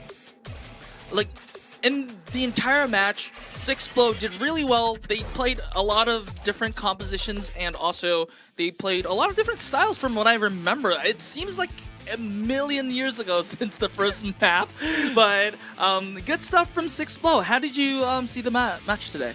I think I was wondering about the 6blow. They're showing about the very high quality of the game before with the Zarya, but after the meta seems like not using the Zarya anymore, are they gonna be same as before? But they approve. They is pretty good skill of the fight, and they still the same DPS player bring the hype for the team.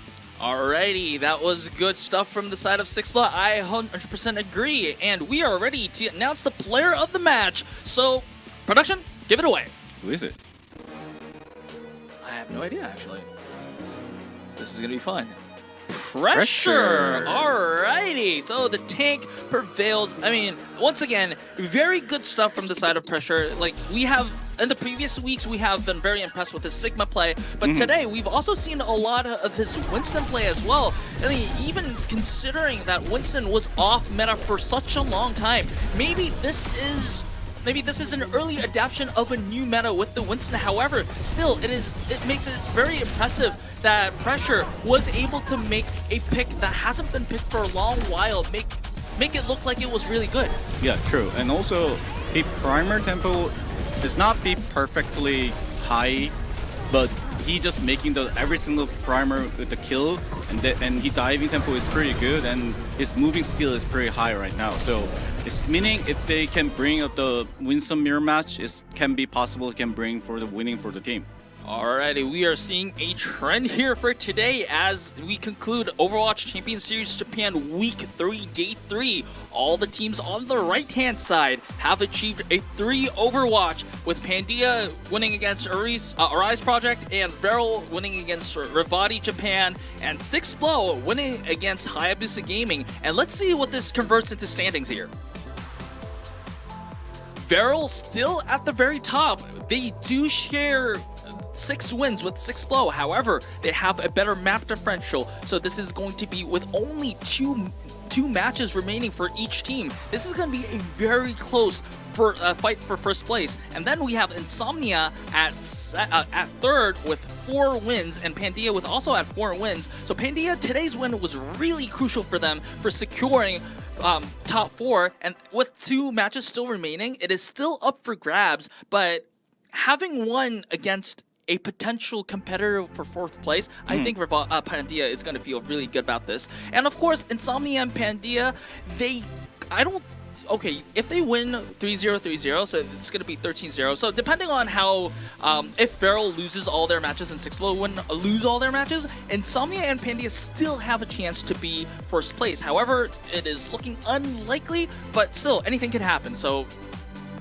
but on the other side, Nyam Gaming still winless. They need desperately a win if they want to get out of that 9th place. So the fight for 9th place is also going to be very interesting as well.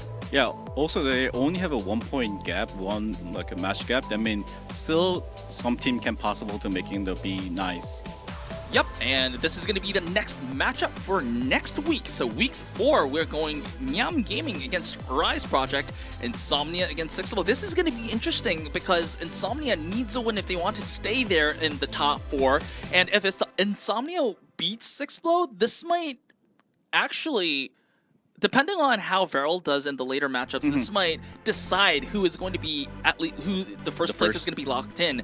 And Hayabusa Gaming versus Namikuji Brothers. This is also going to be very, very important as well because Hayabusa Gaming, Namikuji Brothers, as far as I am concerned, they both have 1 win each. So having 1 more win means that they might be clear from the relegation zone. Yeah. So this is going to be a very interesting matchup as also. Exciting matchups all around next week.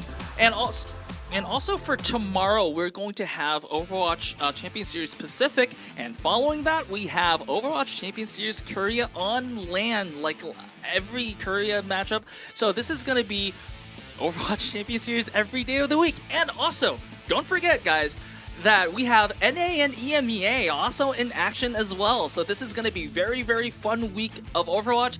7 days a week, almost 24 hours a day. Yep. So, all right, this is going to be a lot of Overwatch and a lot of fun. But for today, we've had some hiccups. I apologize for the inconvenience that we may have caused. But today, I believe that it was a fun day of fun Overwatch. So that's going to be it for us today, chat, and we will see you next time. So, see you.